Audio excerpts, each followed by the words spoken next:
Soul of Searing Steel. Chapter 1, Who the Hell Stabbed Me in the Back? The sky was gloomy and the air was humid. Deep in Thomas Grand Canyon, corpses were scattered all over the now quiet battlefield. The war had been alleviated and a small group of orcs was retreating towards the canyon. The vulgar curses along with the chaotic footsteps of their invasive march had alerted and startled most of the vultures that were feasting on the dead corpses. Crows, vultures, and undead gulls hovered around the corpses. Afraid of the presence of the orcs around, they made loud cries as an attempt to scare away other potential feeders. One of the crows that was braver than the others took its sweet time devouring a long rotten gut. Suddenly, something from within the pile of corpses twitched and scared off the crow. A small patrol team consisting of only 3 orcs stopped in their tracks immediately. Halt! I heard something. The green-skinned orc, whose muscular body was clad in broken metal armor and rugged leather, squinted to focus on the source of the noise. I see something, said the same orc as he moved closer.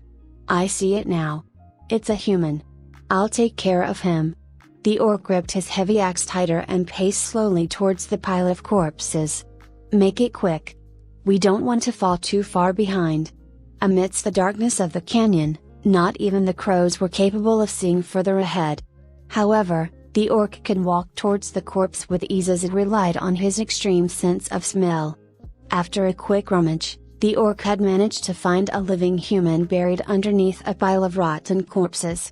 The human was a young male warrior. His armor was broken and in tatters. His sword was bent and chipped in all sorts of places. There was something admirable about the warrior. Judging from the orc corpses around, he was the only human that was still alive. Despite that, his condition was not looking great. His weakened state had him knocking on death's door. Crack! Lightning struck down somewhere not too far from where the orc stood. The light from the lightning illuminated the entire canyon for a brief second and he could see that the light in the human's eyes had faded. Die, muttered the orc as he lifted his axe with both of his hands. With one heavy stroke, the orc swung the axe downward. Crack! In a split second, the flash of light beamed off the dull sword and the orc could see a cold stare from the human's eyes. Huh? The orc gasped. In an instant, the warrior sprung up from his seemingly unconscious state and slit the orc's left shoulder. The intensity of the stroke was strong enough that it left a long trail of blood spurting out from the open wound. The orc grunted in pain and released the heavy axe in his hand. With quick footwork, the warrior made his way to the side of the massive orc and knocked him off his feet. Ugh! It all happened too fast. Before the strong orc could even react, he was forced to expel a mouthful of air as a steel-like left arm was pressed against his neck. Gaba! Just when he could move his left arm, a powerful force was pressed against his chest and his neck, struggling to prevent the orc from taking in any air. The orc struggled with all his might. Panic and fear started to invade the orc's mind as his desire to breathe was overwhelming and clouding his judgment. The next thing he knew, everything went dark. Like steel, his eyes were cold. The orc stopped struggling. There was no more noise, only the cries of the nearby crows. The human warrior pulled out the sword and knelt beside his kill. Calm yourself, Joshua, thought the man. He gathered his strength and scanned the area. All he could see was dismembered parts of what seemed to be unworldly beings. The scent of blood mixed with the rusty armor made the entire field smell like rust. Although it was not raining, the human's armor and leather hide were drenched with water. His entire arm was covered in blood, which trailed all the way down to his sword. No matter how much he wanted to calm himself, the grip of his hand on the sword refused to relax. Gloomy sky. Orcs. A battle. Joshua muttered a few words to himself. Each word was spoken with a deeper tone and when he finally came to, he shouted, Thomas Grand Canyon? The man stood up and turned around frantically. Impossible. I should be in the ancient dungeon of the Ashen. I should be in Naya Fortress. I should be fighting demons. Why are there orcs? Joshua recalled the vivid image of his battle. He was fighting demons in a scorched land that rained flames and hot lava. Yet, that vivid image was replaced with a gloomy dark sky, wet and cold atmosphere. The difference was like heaven and earth. Something is not right. Something is most certainly not right at all. Joshua gave up trying to reason with the unknown. Suddenly, he felt a sharp pain in his abdomen and found it hard to breathe. He dropped to his hands and panted heavily. Drip. Drip. Droplets of rain started to fall on his metallic armor, and no sooner, a thunderstorm came. The pain in his chest was not the only sensation he felt then. When the water droplets seeped into his armor, he could feel the prickly pain throbbing all over his body. It was only then he realized that he was bleeding all over. Some cuts were so deep that he could not move freely without triggering the wound's throbbing pain. Joshua turned around and checked on himself. There were wounds so deep that if he did not begin emergency treatment, they would start to fester. Joshua merely scoffed at the pain. As a legendary warrior that had survived countless battles, Joshua has been in worse conditions that one might even consider absolutely hopeless. However, out from the ashes of defeat, Joshua had turned the tides of war more times than he had tasted salt. Such a wound was nothing. A mere flesh wound, or so he would say. TSK. Joshua clicked his tongue disgruntledly. This is odd.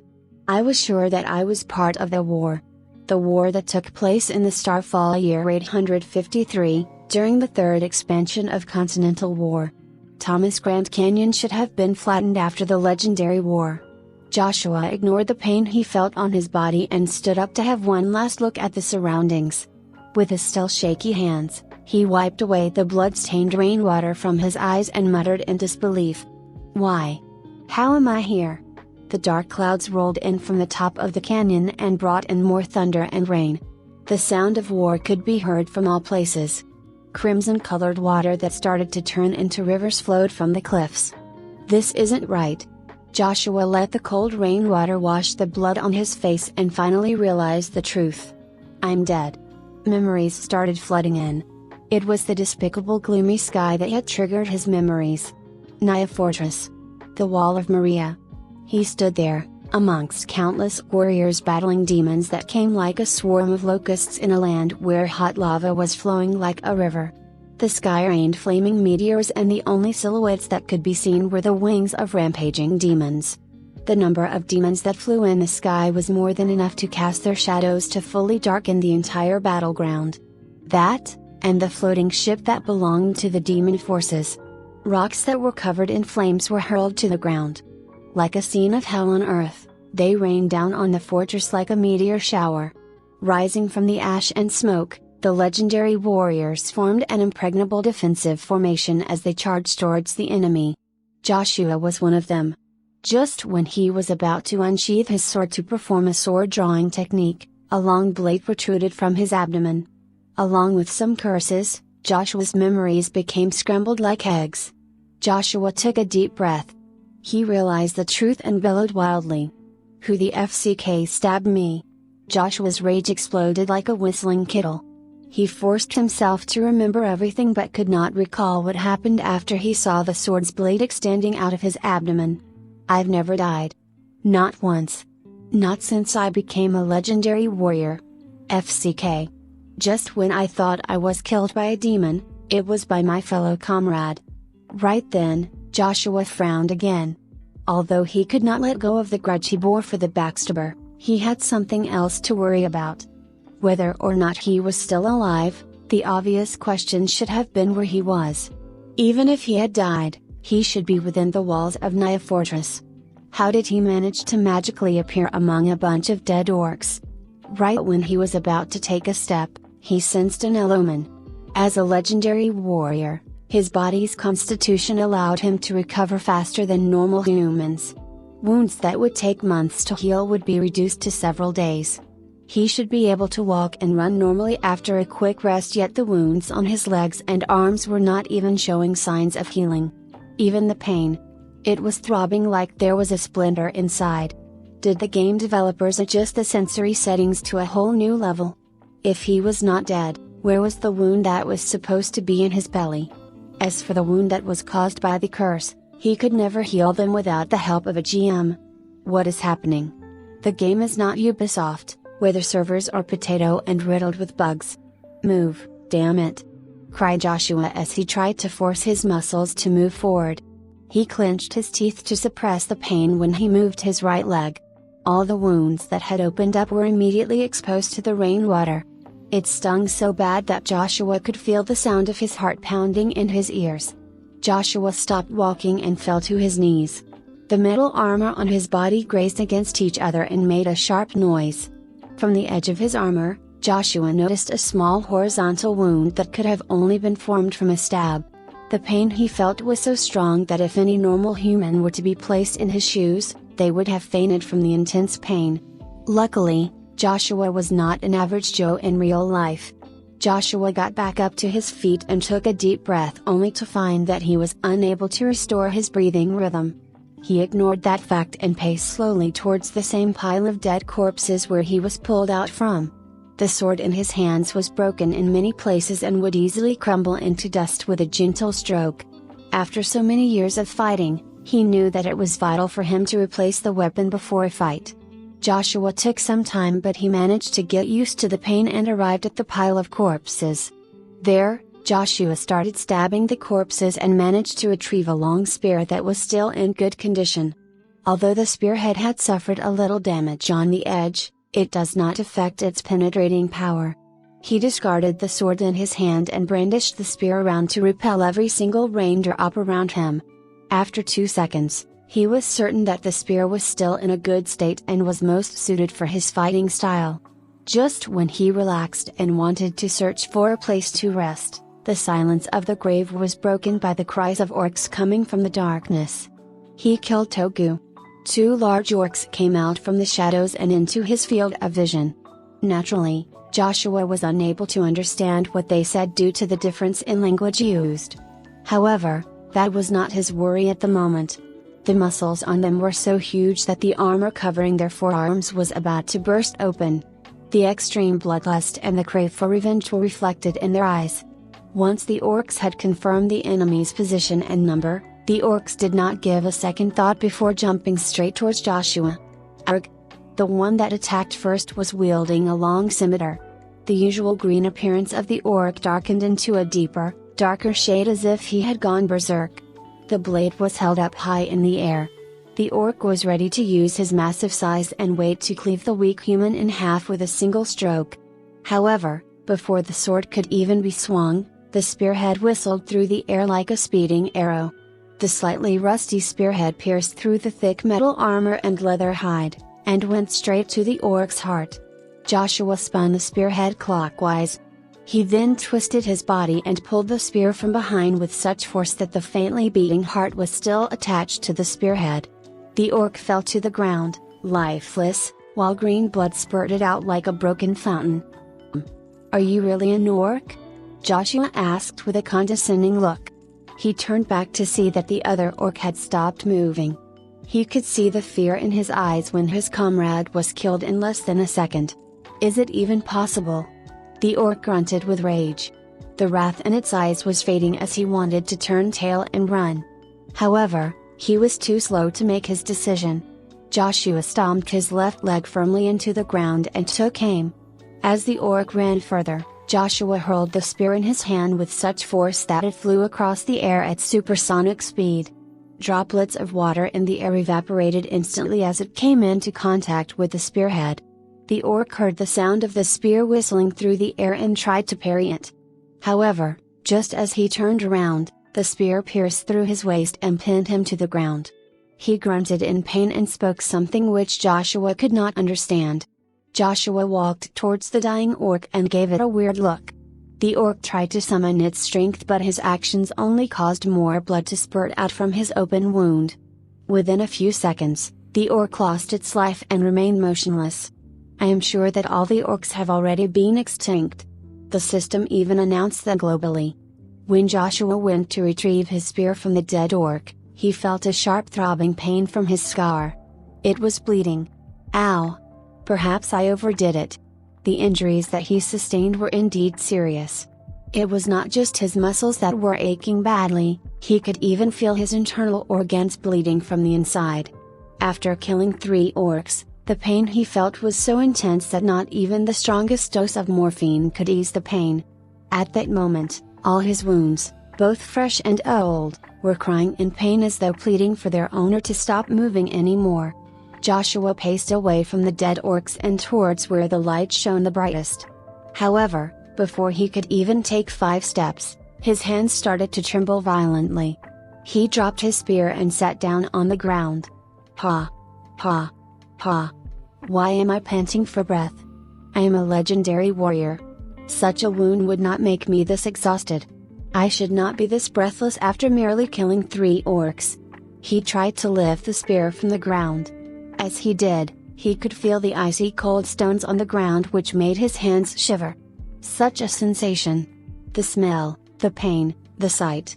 Not even the most powerful gaming company could model such a scene. There's no way the game could virtualize this. As more and more doubts began to grow in his mind, the same bad omen from before started to resurface into his sea of thoughts. Thomas Grand Canyon should have been made into a flatland. Yet, why am I seeing cliffs and trenches? I was supposed to be fighting demons in Naya Fortress, yet I am awake in this place. The rain continued to pour like cats and dogs and did not show any signs of stopping. What is going on? Crack! A lightning bolt struck down and illuminated the entire canyon for a brief second. Joshua picked up a sword fragment and took the chance to see his reflection. The face of a stranger was reflected on the sword fragment, yet Joshua felt a sense of familiarity from it. Who is they? Is that me? What happened to me? Within a second, a sharp pain struck his brain as if he was cleaved by an axe. Immediately, he fell to the ground and writhed in intense agony. What came next were all the memories that flooded into his mind that were supposedly his. Chapter 2, The Division. Countless memories flooded into his mind. Humans achieved evolution through the pain of war. They were a species that thrived on deadly battles. That was why, when a warrior cleaved an orc in half, there was no emotion. No feelings of remorse. The dark clouds continued to roll in from the far end of the canyon. Along with the rain and strong gale, sounds of war horns, signaling troops to attack and to withdraw, could be heard echoing from all corners of the canyon. It was supposed to be a mere passing shower. However, as the wind blew stronger, heavy rain came down onto the land. It did not take long for the rain to wash away all the bloodstains on Joshua's metal armor. No sooner, the water started to rise. Before he knew it, the water level had already submerged his leg guards. Joshua's breath did not seem to be coming back, no matter how hard he tried to control it. Weakened beyond comprehension, Joshua's shaky hands reached for his battered helmet. He then discarded it a few feet away. The thick green blood of the orc was washed away by the rain. Mixed along with his own, the discolored blood of both red and green left his black hair. Eyes dead, Joshua looked around again. There were nothing but corpses and internal organs scattered around. Tons of dead orcs were piled up like a miniature mountain. He was the sole survivor, as not a single living being could be seen. The vultures, crows, and scavengers had already left when the rain came pouring down. He was the only human alive. I did it. Joshua laughed maniacally. One-man army. Over hundreds of orcs killed. Such a tale could perhaps only exist in folktales and bedtime stories. It might seem hard to believe, yet he had made that story real. Ha! Ha! Joshua's laughter reverted back to his irregular panting. He could still feel the throbbing pain from the open wound. His headache did not help to ease his physical injuries. The aftermath of war had started to kick in then. His entire being shook so badly that his sight suddenly turned blurry. Countless of visions appeared as if they were actually real. Demon. Meteor. Gill. Betrayal. Orcs. War. Territory. Grot. The pain in his head grew more agonizing. The veins on his temples started to bulge and were already on the verge of bursting. Joshua gripped his head hard with his hands and writhed in pain. Just when he thought that the worst was over, he was experiencing the worst pain he could feel. Compared to arrows and swords, the pain could never compare to the one he was feeling in his head right now. All his willpower was replaced with rage, reasoning with chaos. At that moment, the being that was Joshua was no longer human, but a hungry, bloodthirsty wolf. Demon. Orcs. In the darkness of the raining sky and silent canyon, Two red eyes gleamed. All that mattered now was to kill the sons of beaches until none were left. Unconsciously, Joshua stood up. The steel sword in his hand rattled with excitement as it sensed the bloodlust from its wielder. The solid iron hilt bent inward from the sheer gripping force. Not enough. The man lifted his head. His eyes were bright crimson. The man turned his head and focused on the approaching orc army. His eyes widened with rage and pure insanity as he cried, "This is not even enough." In the next second, he sprinted like a cheetah. His surroundings went dark and nothing but the orcs were in his sight. Just after a few moments, the orc army stopped moving. Joshua appeared from behind them and out came a splatter of blood. The battle was merely in its infancy. FCK. When did you become so reckless? Joshua shook his head violently to regain consciousness. His facial muscles twitched. He tried to apply a little pressure to his temple to ease his spinning head and tried to resist the urge to throw up. I was interdimensionally transported during a fight. So, I didn't die. That's lucky. After the short burst of pain, Joshua could breathe normally. Regaining his composure, he began to recall his memories. Joshua Van Radcliffe. The eldest son of the Baron in the military force located in the northern region. Incidentally, he was also the only person to inherit the title. Following the usual tradition of the Radcliffe family, Joshua was beaten into shape by his father and the knights in service to his family. From a wimpy little crybaby, the boy grew up to be a fine young man. After reaching his coming of age, he was enlisted in the army and was left there on his own to build relationships and as well as to expand his social circle. Everything went smoothly and Joshua started out as a bright, happy-go-lucky fellow. Naturally, being the sole successor of a powerful noble family with territory coupled with sharp battle instincts, the man was approached by many. As time flew by, Joshua had performed admirably in the battlefield and had earned many military merits. As such, along with his ranks, he gained many friends and connections all over the place. The entire process would have been perfect if it were not for a sudden message he received. Joshua's family being rooted in the cold north, far from the affluent empire's center of influence in the south was due to one sole reason. It was a service to the people and a duty to guard something. Although it was unknown to Joshua, the responsibility that was hammered into him since he was a child was severe. The old count never mentioned it in front of anyone else. Not even Joshua. When he tried to ask about it, his father would merely reply him with a vague and unsatisfying answer. "You're not qualified to learn the truth. Come back to me only when you're capable of standing on your own 2 feet. Naturally, for a young man, standing on his own 2 feet would equate to growing stronger. As such, Joshua had only been pursuing strength the martial way. When Joshua had received the message from his territory, he felt a little intrigued. Joshua knew his father well enough to know that his father's stubbornness would never bring him to initiate a conversation. In fact, it had been several years since he had last spoke to him. However, when he opened the sealed letter and read its content, his blood was boiling. "There is trouble with the seal of the defended town. Your father has personally gone to resolve the matter. As there is no one currently in charge in the city, unknown forces might proceed to scheme an invasion. With the current situation in place, please return to the city to guard the territory." The person who sent the letter was the old butler of his house. Joshua was skeptical. He would not believe anyone else but the old butler. He knew the old man since he was young and that he would never lie to him. Now that there was a new problem brewing at home, a young warrior like Joshua could not rest until something was done. Just when he had made preparations to retire from the front line and leave for the north, the Empire had issued a sudden command to the front line and ordered the army to attack the orcs in the west. It was something that no one could predict. Props to the commander at the headquarters. To cheat the enemies, one must first cheat one's own allies. Joshua was stumped.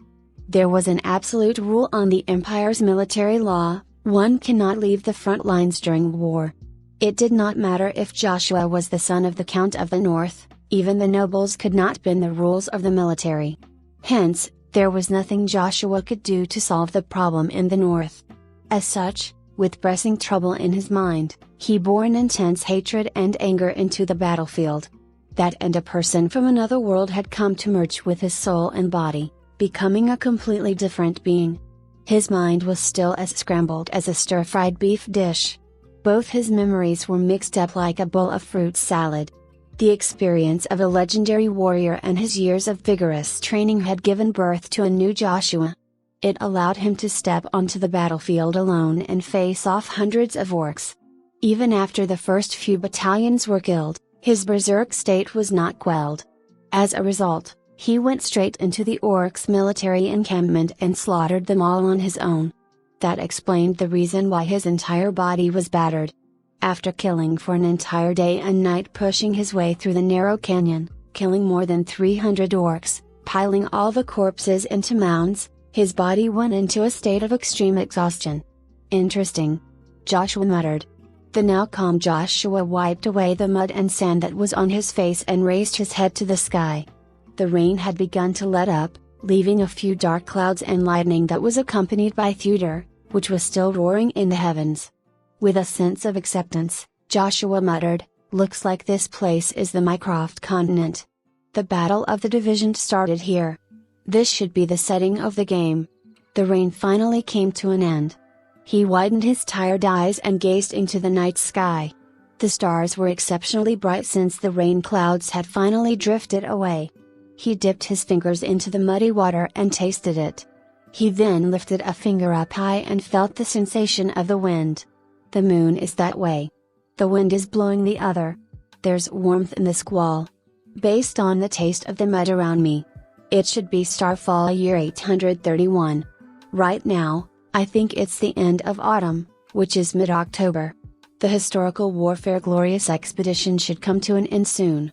The orcs' impregnable Fort Druze should be destroyed in the first battle. Sigh. Joshua sighed heavily. I've come back to this time. He then raised an eyebrow and scoffed. Seems like I'm not too late. Before he was interdimensionally teleported, he was a veteran player of the full-dive virtual reality game called Continental War. He was ranked 3rd on the Grand Ranking and 1st on the Legendary Champions ranking. The game had been active for 8 years in real time and 32 years in virtual time. It had survived through 8 major expansions, 12 historical events, and hundreds of legendary quests. The game had different servers which had its own individual events and plots. The Kingdom in the south, the Empire in the north, the Flatlands in the east, and the mountains in the west. Before he was transmigrated, he should be proceeding with events in the Southern Kingdom, which required him to travel to the Northern Empire. Hence, that was why he knew a little or two about the events that transpired in the north. The war between the Empire and the Orcs was the second historical event called the Glorious Expedition, hosted in the Northern server. The first event was the beginning of the Great Division War. At that time, he had been invited by a friend to become a part of the Emperor-hired mercenaries, assigned to carry out the Flatland Orcs massacre mission. That was why he was not a clueless idiot when he came to this alternate world. The victory will belong to the humans.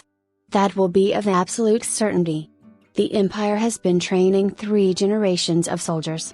When the day comes, they would be ready to give it their all. Hence, with such preparations, they would have slaughtered all the orcs without a problem. The outcome has been determined. I should be able to retire from the front line now. When he came to that conclusion, Joshua became extremely calm despite the throbbing physical pain. He decided to put the matter of him being transported to an alternate world aside. He returned to reality and began to plan the pathway for his future. Right now, the most crucial thing for me to do now is to find the other humans. Find a safe place to rest and think of the matter after I've recovered. Joshua had decided to leave the thought of transmigrating to the alternate world behind as it would do him no good in terms of survival. Both the original Joshua of this world as well as the one that came from the apparent real world were open-minded and couldn't care less about the matter. Whatever happened, happened, and could not occur in any other way. One part of him was the kind that could get used to a new place within a few minutes of strolling. The other was the kind of man that would not bother to ponder about the things that he did not understand.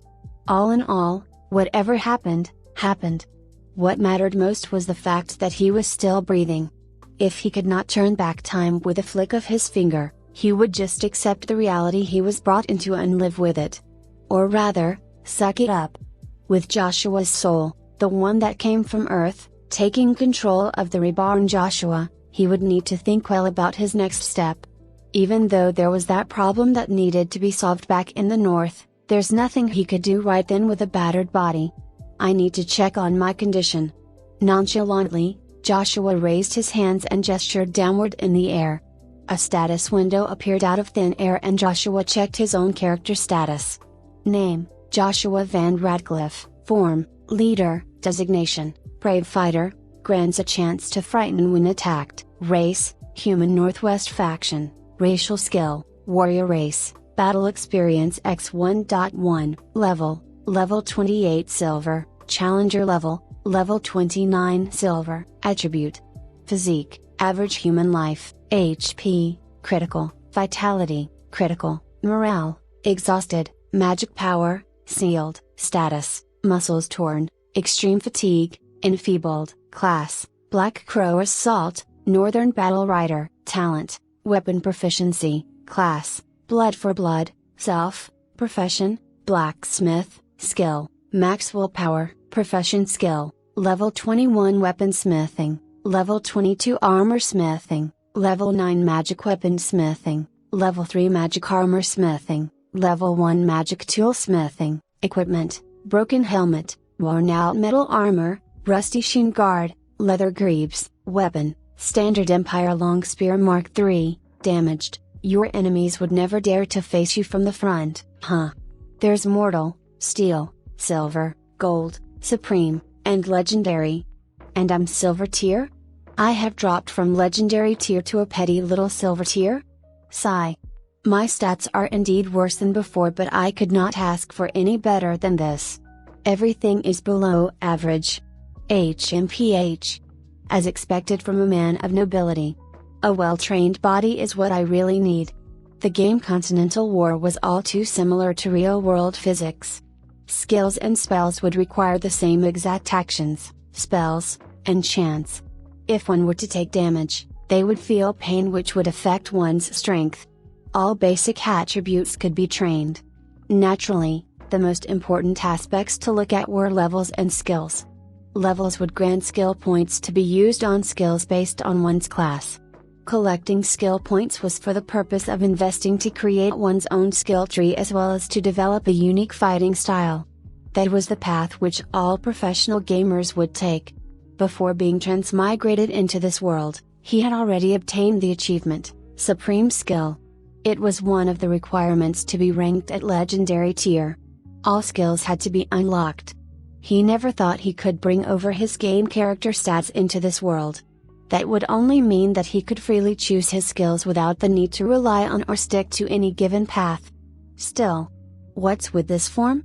Weird. What is Challenger level? Did players have that sort of thing before? It looks like I am a boss to be killed.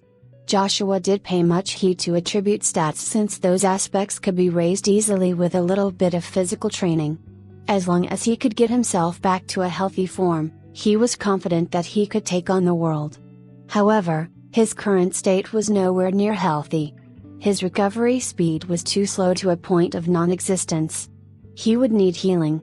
Promptly. Again, Joshua did not want to put too much thought into it. He closed the stat window and limped away using the spear as a walking stick. He could faintly hear the sound of human voices coming from the other end of the canyon and paced towards it. He could walk down several steep hills with some effort and managed to spot the human army encampment based on his memory. Just then, he felt something odd. Something was extremely odd. Wait. What did I just miss? What did I just do? He was too used to it before. Joshua widened his eyes in shock when he had realized the truth. I just transmigrated to another world, didn't I? Even if I did spend half my life playing games, it wouldn't make sense if my brain could conjure out a system for me. I should not be seeing a window in the beginning. I'm no longer in a game. Still in his shocked state, Joshua tried to call out the stat window again.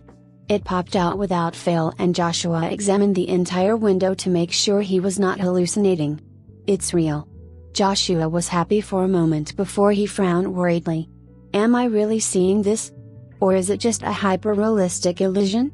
I've heard of sailors getting homesick and being able to conjure an illusion of their lovers. Perhaps I am doing just that? No. I best hope not. Just then, he saw a few messages popping up at the corner of his UI. End of battle. Calculating results. Killed Orc Axe Warrior Togu, level 19 silver. Killed Orc Kidnapper Wallen, level 18 silver. Killed Orc Elite Soldier Nadger, level 23 silver. You have obtained 45 points of Expedition Army Reputation. Expedition Army Reputation, esteemed, 5037, it's real. I couldn't have imagined it. My mind is not brilliant enough to conjure up such things. His frowning expression relaxed immediately. Happily, Joshua smiled. Since it is this way, there's nothing that I should be afraid of. Truth be told, he was a little worried and afraid of his fate in the new world. However, he had nothing to worry about. As an ex-legendary champion, coupled with the experience and strength of Joshua of this world, he would never have to worry about taking on any challenges. Now that he had the support of the system, he could gain heights that no one could achieve. Such a privilege could affect his fate, his destiny. Perhaps even steer the fate of that world.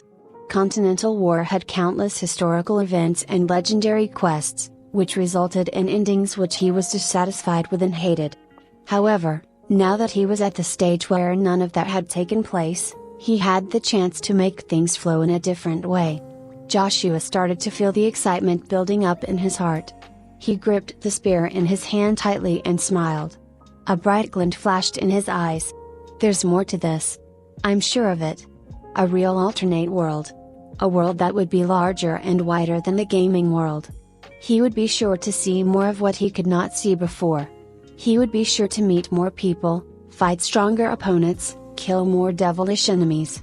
Such a world could release him from his bonds of mediocrity, a means to release him from his common daily boring life. A means to be a real hero. Ha ha ha. Joshua laughed at his own childish thoughts and decided to calm himself down. Well, I could do that.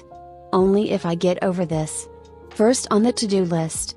Get a place to rest. After thinking logically, he realized the harsh reality. That or I might die from hunger and thirst.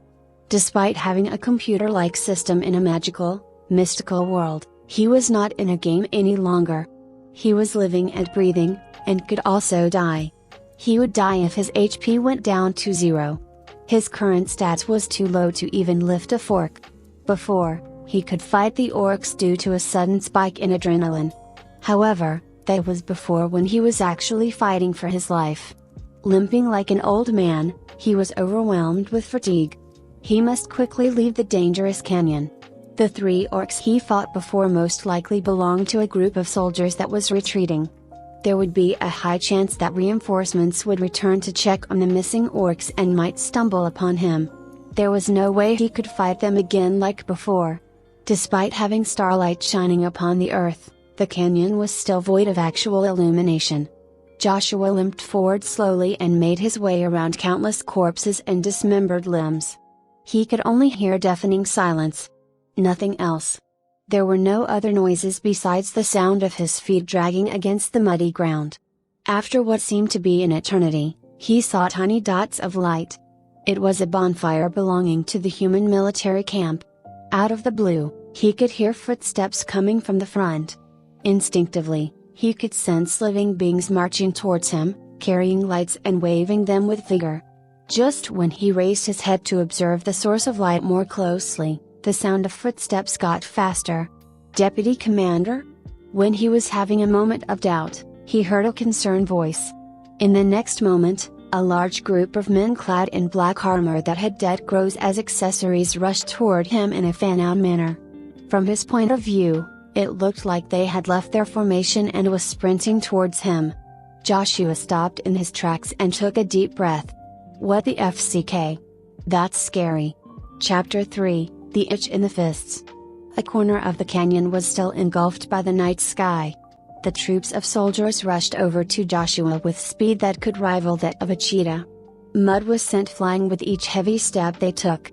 Just when Joshua forced himself to calm down, he noticed they did not bear any malicious intent. When they were a few meters from him, their speed slowed down. None of them looked beaten up like he was. Deputy Commander. One of the soldiers stood out among the troop and frowned heavily with eyes of concern. Such injuries. Are you all right? Like how I am. When he first saw his face, he could not recognize him.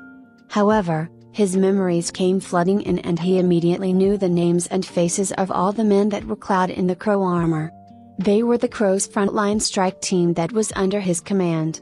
When he recalled their names and faces, he relaxed inside. Well? Help me out, will you? Please be careful of the wounds. I'm bleeding like a faucet here. Instantly, like waking up from a dream, the soldiers realized his condition and rushed to help. As soldiers of the Empire, all of them were trained with emergency first aid skills. However, when they tried to tend to his wounds, they found it to be beyond their capabilities. Such wounds would make any normal human bedridden for months, lest mention of even walking.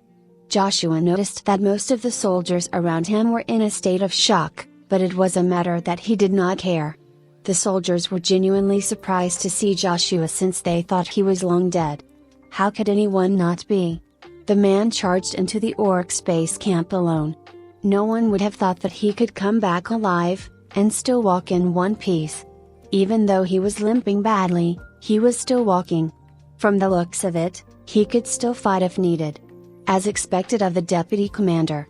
It took only 2 soldiers out of the entire group to help Joshua back to the army camp. There, 2 priests and 1 necromancer tended to his wounds. Even though the necromancer class sounds bad and malicious, they were not the enemies in the Mycroft continent. They were accepted as official tender to dead corpses for the purpose of studying the human anatomy. In fact, their knowledge expands further to other species as well. They were considered as the best surgeons since they had intimate knowledge of the internal structure of humans.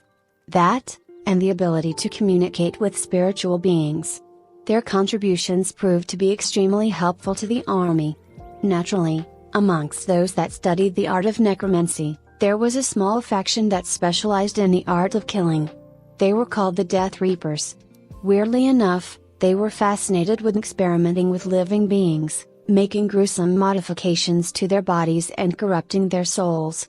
Some of their greatest achievements were zombies, chimeras, abominations, undead puppets, and many more monsters and unnatural creations famous throughout the history of mankind. Priests' divine arts were only capable of restoring external wounds and injuries. On the other hand, necromancers excelled at healing internal injuries. After 30 minutes of healing, and a not-so-fancy meal, Joshua could feel energy circulating through his body. All the injuries around his abdomen were healed perfectly. The HP value on the attribute tab had changed from critical to injured. The negative status from before was elevated to only exhausted. Joshua gobbled the last drop of army rations and asked, "Why are you guys here? Give me a brief report." "We are the company that was in charge of clearing the battlefield to prepare a blockade at Fort Drews." The man that Joshua was talking to was his subordinate, the captain of the company. His name was Ryan. As instructed, Ryan began to explain the situation. The orc forces on the front line have been destroyed completely. Currently, they are completely forced back to their base. Our scouts reported that they have withdrawn and are standing guard at the fortress. Our only task for now is to seal off every possible route in and out of the fortress. The Black Crow Army was one of the 4 great armies of the Empire. They consisted of the Frontal Assault Division, the General Soldiers, the Heavy Assault Knights, and the Magicians. The Magicians were made up of priests and other magicians that were capable of conjuring spells, both offensive and defensive. There were also 5 divisions in the Department of Military Logistics. In the game, there was also a special warrior class called the Black Crow Ambusher, a special knight class called the Black Crow Conqueror, and a special bandit class called the Death Sweeper. Joshua was young, yet he was one of the 2 deputy commanders of the Frontal Assault Division. Half the reason was due to his family's name, and the other half was due to his own ability as a fighter. The soldiers were impressed with his fighting skills and revered him as their leader. His position was good, but after saving him and knowing of his achievement, their respect towards him was raised even higher. All because Ryan and the other soldiers had scouted the battlefield where he came back from. The air of the battleground was heavily polluted with the smell of both rust and blood. The earth was sullied heavily by the remains of the corpses and had turned into an unnatural rotten color. The smell that lingered around the place could make any man ill. It was a nightmarish scene, and no one could believe that Joshua could survive such a battle that had resulted in such a scene. The fact that he was actually walking back to them was solid proof of what he was capable of. Ryan then swallowed his pride and spoke, "The sun is still down. We are unable to confirm the exact number of orcs." He paused for a moment. He could not even think of his next words. After a few seconds, the soldier adjusted his helmet and straightforwardly exclaimed, I had been in doubt of your ability as a deputy commander due to your age and proofless strength, yet after seeing the battlefield with my own eyes, I must apologize for underestimating you, sir." Joshua was indifferent to what he said. "For your glorious deeds, perhaps even the general would see you in a different light. I sincerely hope that you would receive the Blade of Glory." The Blade of Glory was not a weapon to be used, but a medal of honor given to those that had achieved something great in the military. Those who acquired such an item would undoubtedly be a man of prestige and bravery. In the game, however, the Blade of Glory badge was a necessary achievement to obtain the Platinum Trophy achievement. The highest price he had seen players buying it for was over 100,000 gold coins. Normally, the price would only be around 20,000 gold coins. As a comparison to its price, a full set of magic armor would be around 70,000 to 80,000 gold coins. In the game, one Blade of Glory medal would be exchanged for an Explorer Knight appointment manuscript. The completed task would enable a player to open an instant dungeon in an inhabited wild wasteland or the dark forest. Defeat the dungeon and one could build an Explorer Knight's territory and be its owner. "Perhaps so," said Joshua with as little interest as possible whilst waving his hand to dismiss it. Back then, when he was still playing the game, he went through hell and back just to form the best group garrison. Since the Blade of Glory thing was a hard to earn item, he spent more than a whole day and night just to defeat the dungeon. The entire ordeal was so mentally and physically taxing that he felt nauseated just thinking about it. Such a thing was not even as valuable as a Master Healer appointment manuscript, hence, it was not even worth thinking about. In fact, he would rather think of nothing right then. Not even about the orcs. The dungeon in the Northwest Flatlands had been raided more than 100 times. That was why he could kill the orcs without a second thought. Joshua felt his body was already on the verge of healing completely. In fact, he felt like all he needed was a good, quiet, and peaceful sleep. Joshua nodded and sent Ryan away politely. "Well, you have your duty to perform. Carry on and do not feel the need to tend to me anymore." "Ah. What will you be doing now, Deputy Commander?" "I'll be back to talk to the officer alone." What he meant by the officer was not the Army's general but the Brigade General of the Frontal Assault Division. Following military law and regulations, every Army officer must gather together for a meeting to discuss their given task, which included Joshua. However, due to his previous predicament, he had missed the meeting. However, all he needed to do was to speak with his superior officer to notify him of his report. After rejecting Ryan's men's offer of assistance, he changed into fresh new clothes and made his way towards the central command center of the Black Crow Army. Aside from the wound located at the corner of his eye that could not fully heal, other major wounds had been healed partially. Even though he felt a little tired and his eyelids were weighing a ton, his posture remained neat and refined. Half an hour later, Joshua reached the central command without any interruption. It was most probably due to his presence of a deputy commander. On the other hand, his superior officer, the Brigade General of the Black Crow Frontal Assault Division, clad in heavy gold-plated armor, was sipping on a cup of coffee, while reading a report sent by his spy. He had short curly golden hair and a body that could fight a wild bear. His arms were so ripped that they looked like could explode from his armor at any given time. His gaze was so piercing that they could tear the paper that he was reading then. PFFFFT, before he could finish his report, Otto spit the cold coffee out and inhaled deeply. The wild wolf squad of the Edo tribe has been annihilated? No survivors? Reinforcements cancelled? He pulled out a napkin and wiped his mouth. Frowning, he said, Edo tribe was the largest orc tribe. Wild wolf squad consisted of their elite killers. That's more than 100 silver tier orcs right there. They were all above average in strength and not some random scraps. How could they be completely annihilated? Otto put the report down on his desk and sighed. Did the orcs capture the spy and beat the crap out of him? No. That wouldn't be right. They wouldn't dare to write something as absurd as this in a million years. Whatever they write must be true. Otto picked the report up and flipped a few pages back to read it again. After a while, someone came into his tent and announced with a deafening voice. Report. Deputy Commander of the Frontal Assault Division, Joshua has arrived. Let him in. Sir. Yes, sir. Joshua let himself past the covers of the tent and noted that his superior officer was glaring at him with the eyes that identified him as an enemy. Tell me the truth. Were you possessed by the demons from the abyss? What? You?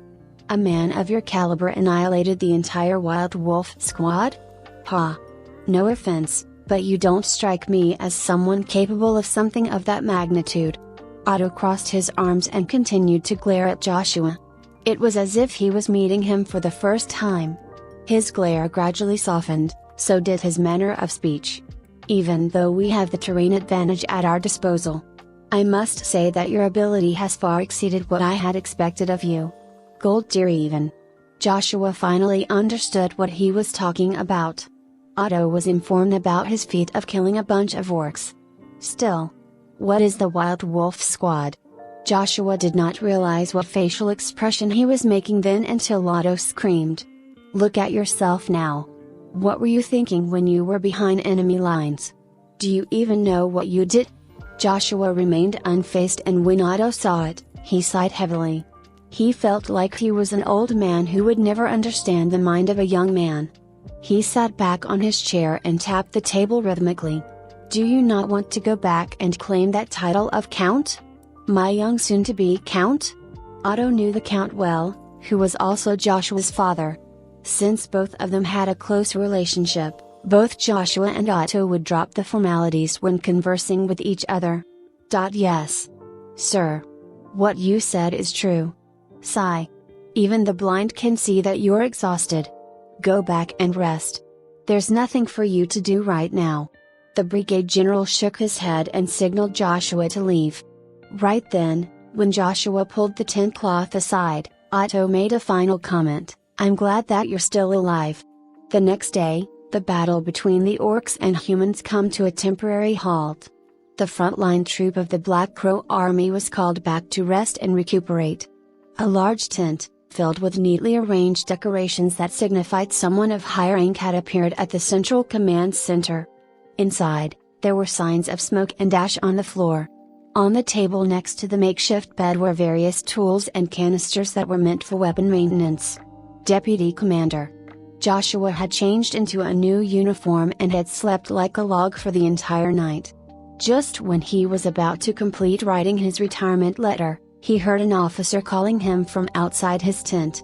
He placed the quill aside and said, "Speak your mind.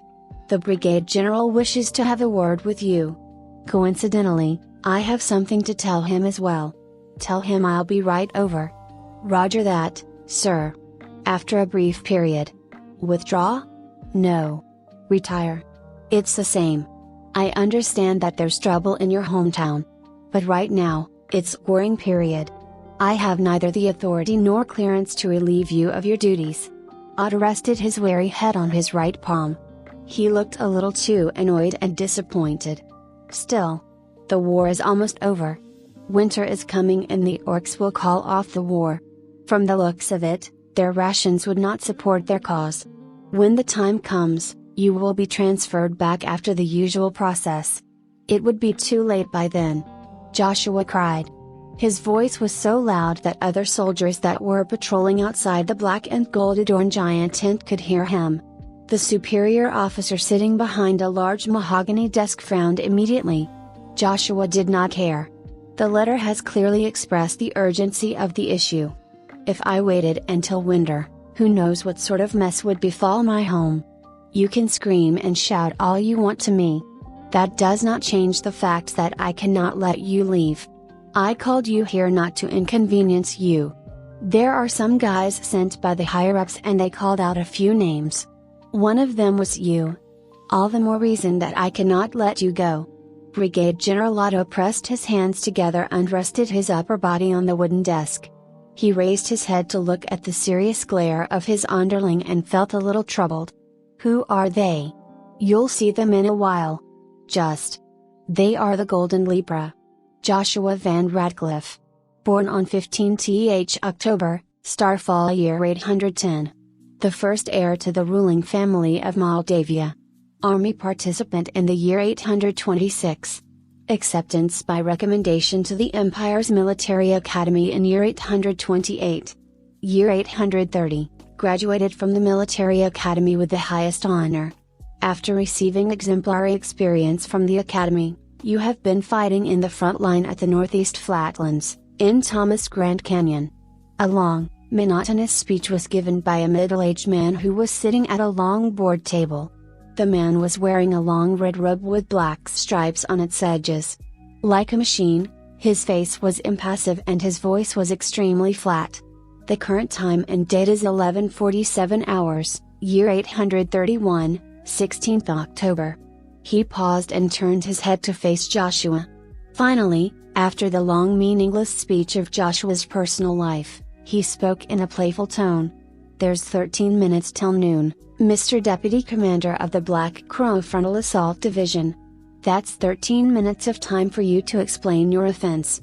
There was a bright and extremely grand medal resting on the man's left breast.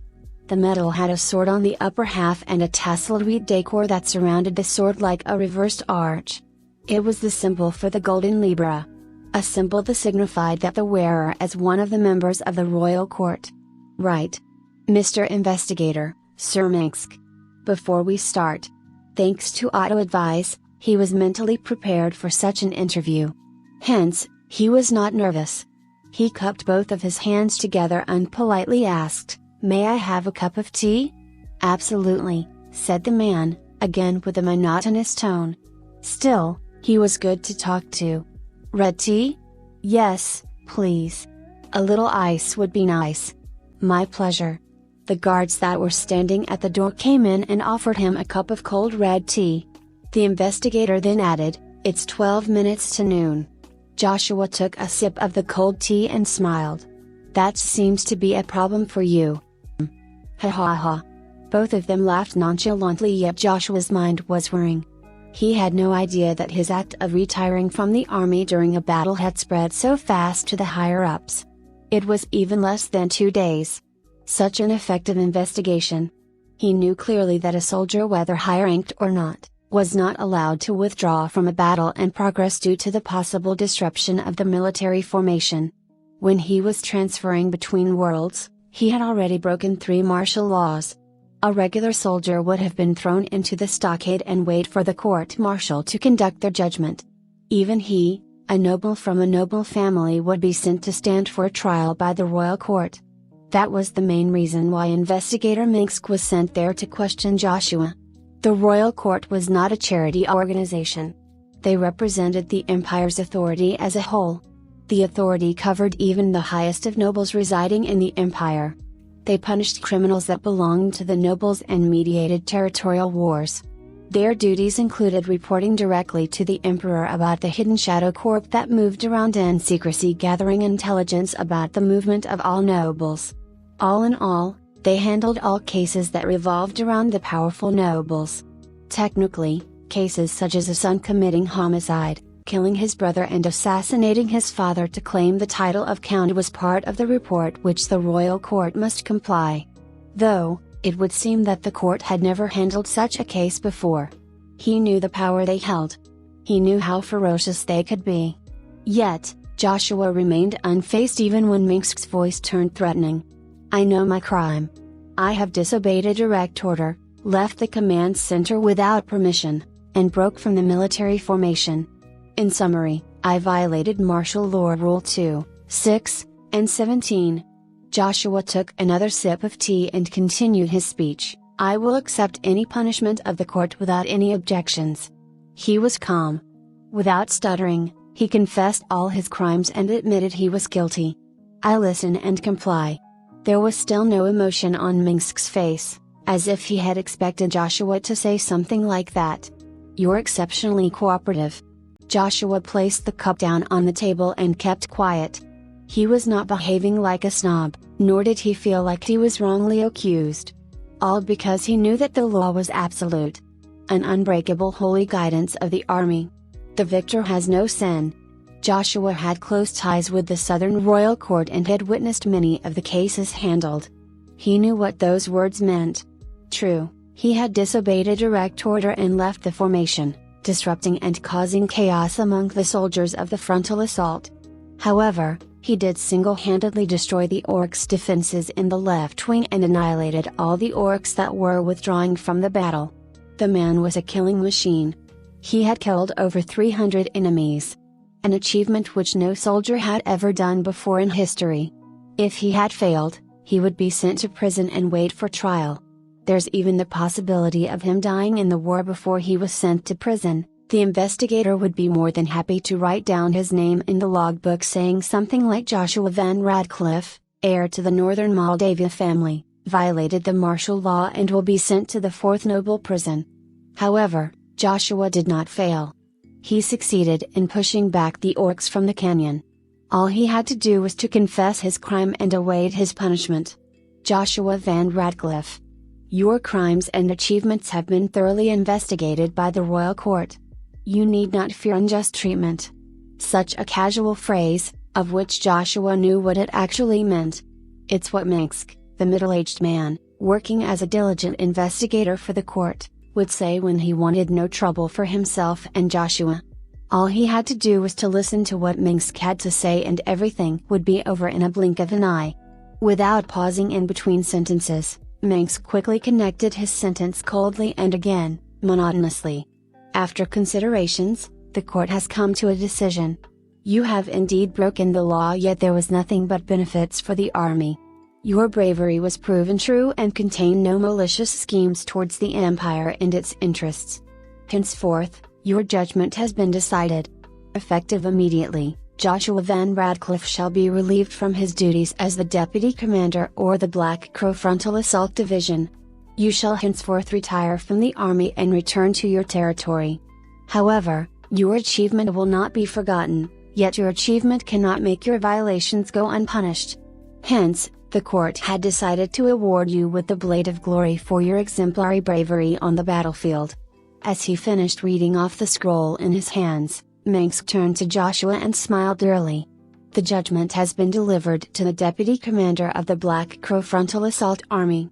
That is all. He paced slowly towards Joshua and whispered. We had initially decided to temporarily have you on probation for 3 months and then raise your ranks to that of a general. However, considering the fact that you have troubles back in the north while the war with the orcs will be prolonged until the end of summer next year, we changed the decision to have you removed from the military and send you back home. How do you plea? Plea? What else was there to plea for? That's what he wanted since the beginning. Joshua smiled and nodded his head silently. I accept and obey. It was an obvious reward for Joshua. There was no need for the court to remove him from his ranks. Removal from a military rank did not mean that he could never come back.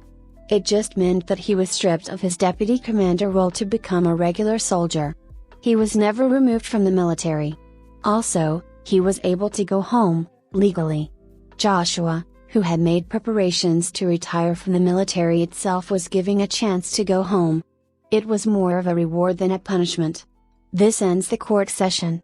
Please adjourn to your seat and I shall proceed on with the Black Crow Army's tradition. I shall give you the warrior's blessing." Mengsk's voice became dull and deep, his glare hollow and out of focus. Humanity's fragility leads to death. Unconsciously, Joshua felt the need to stand firm and still. A burning passion rose from his gut and Joshua opened his mouth to speak loud and clear, "Yet faith bears life. May the glory of the dead be with you, O man of bravery." The two exchanged salutations and ended the court session. "Well then. I'll hope that you'll have a nice..." Mengsk held his tongue when something on inside his robes started to vibrate. "An emergency magic broadcast message?" Mengsk nodded apologetically and pulled out a silvery metallic pole that looked like a miniature pitchfork.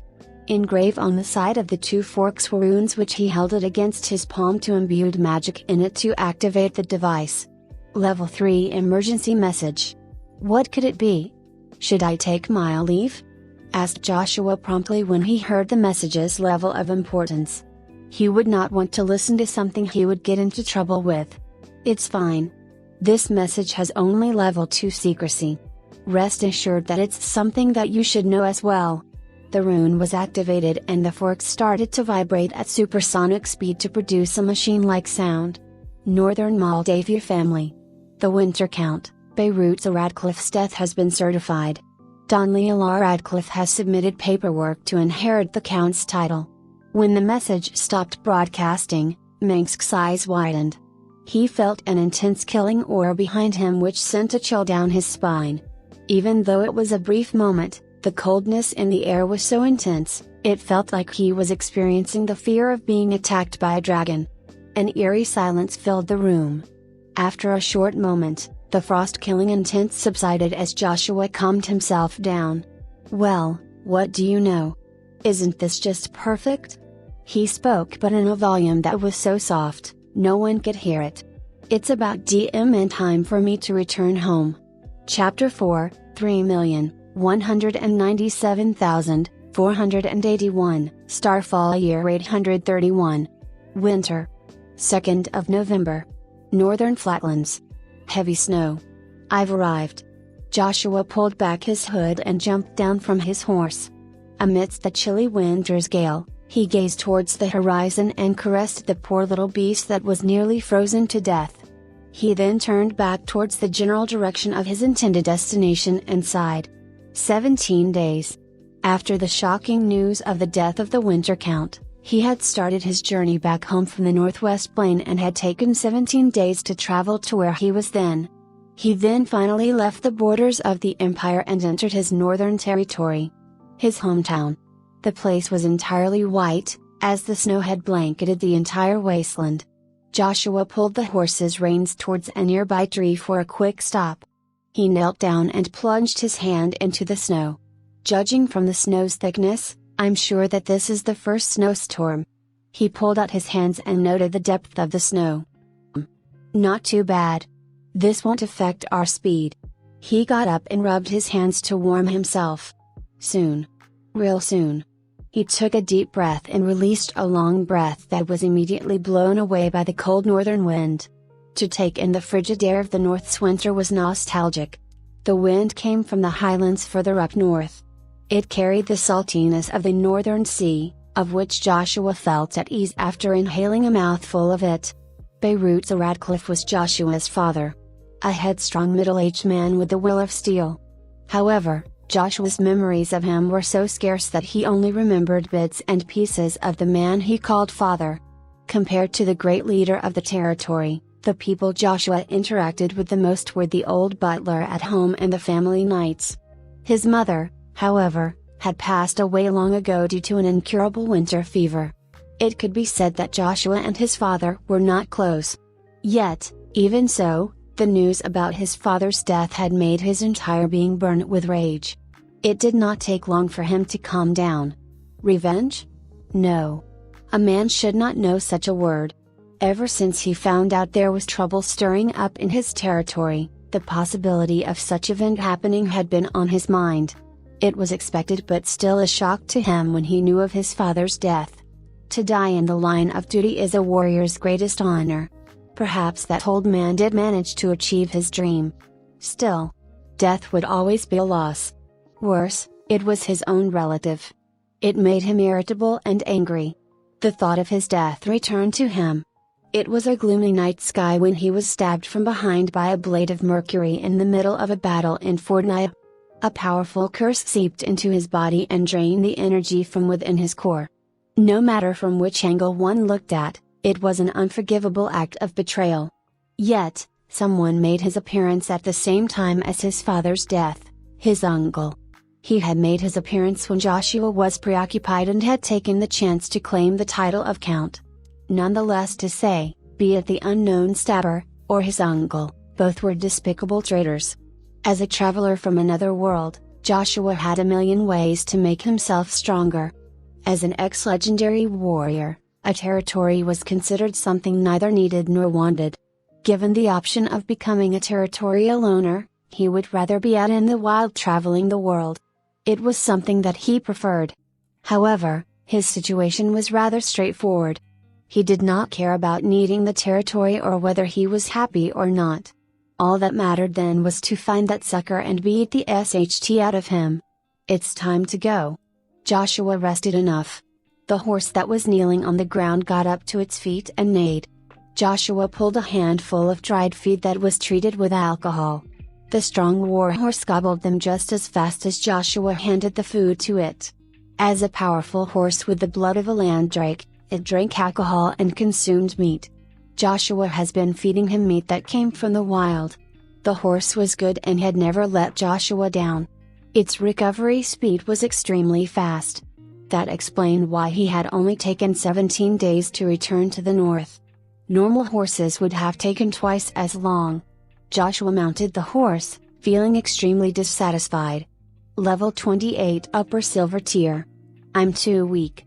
If only I was Gold Tier, I would have been back home a long time ago. The game Continental War had a level tier system. Mortal, level 0 to 5. Steel, 6 to 15. Silver, 16 to 30. Gold, 31 to 50. Supreme, 51 to 75. Legendary, 76 to 105. Gold was a tier that separated the strong and the weak. Normally, an adult man would have the capabilities of a level 5 mortal. If he had received training and had served the army, he would be at the rank of steel. An elite soldier or an officer would be silver tier. While this concept could only be applied to the people of this world, players in the game had reached the peak of the silver tier in the first game version. As the game released more content in further expansions, the limits were raised higher. When the fourth expansion was released, strong players were able to achieve the highest tier, which was legendary, and would gain the ability to truly affect the game progress. Joshua was only a level 28 upper silver tier. He was merely a normal human being that could not exceed the limits of what humans could do. Under the limitation of the tier, regular running speed would exceed that of a horse, including even resting time. Additionally, the speed of slowest transportation called the Draconic Caravan was unknown. At the very least, landrakes could move all the time without resting. Their movements would not even be affected by any sort of terrain. Joshua, on the hand, was still traveling by horse. Sometimes even, he had to walk on his feet across tough terrains. There's no time left. Joshua suddenly recalled something. Right now, it's only the end of the first expansion, hence it is still peaceful. However, the second expansion marks the beginning of the dark tide. The demons would descend, followed by the gods that were chased out by the demons. The war would tear this world apart and the fighting and killing will never cease. That was only the first expansion, the third and fourth would be even worse. There would even be chaos demons coming down during the fourth expansion. Before coming into this world, Joshua was fighting them on the battlefield. Chaos demons. They were the strongest, and most ferocious race that he had ever come across. 24 years. If my calculations are correct, it will be another 24 years before the chaos demons descend. Sigh. 24 years might be long, but such a time would be over in a blink of an eye.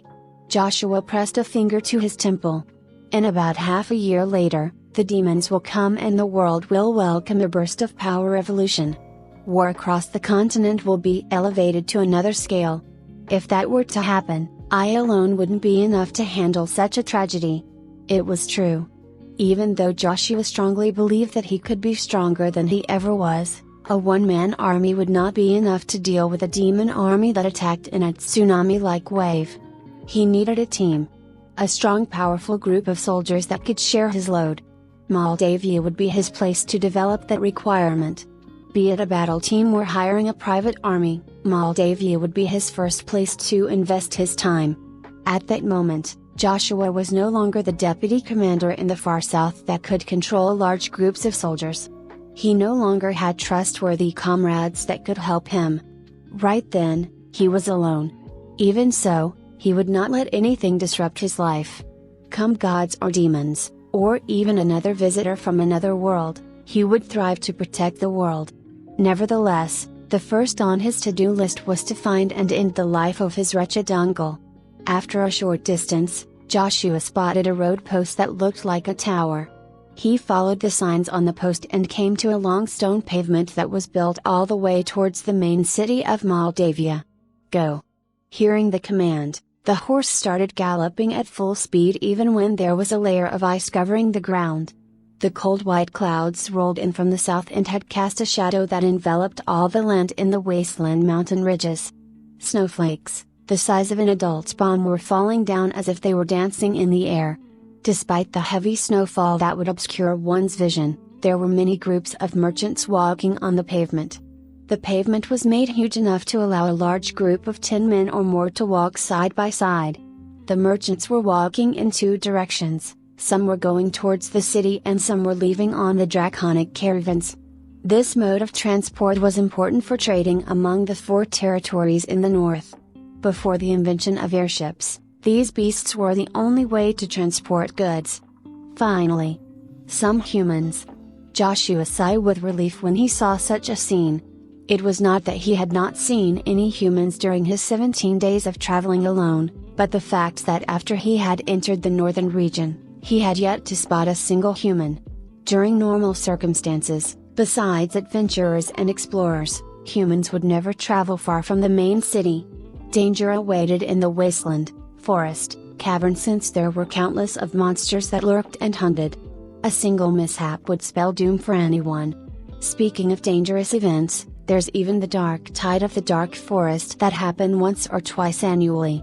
The dark forest and dark tide were the 2 worst problems that all races with power would face throughout the Mycroft continent.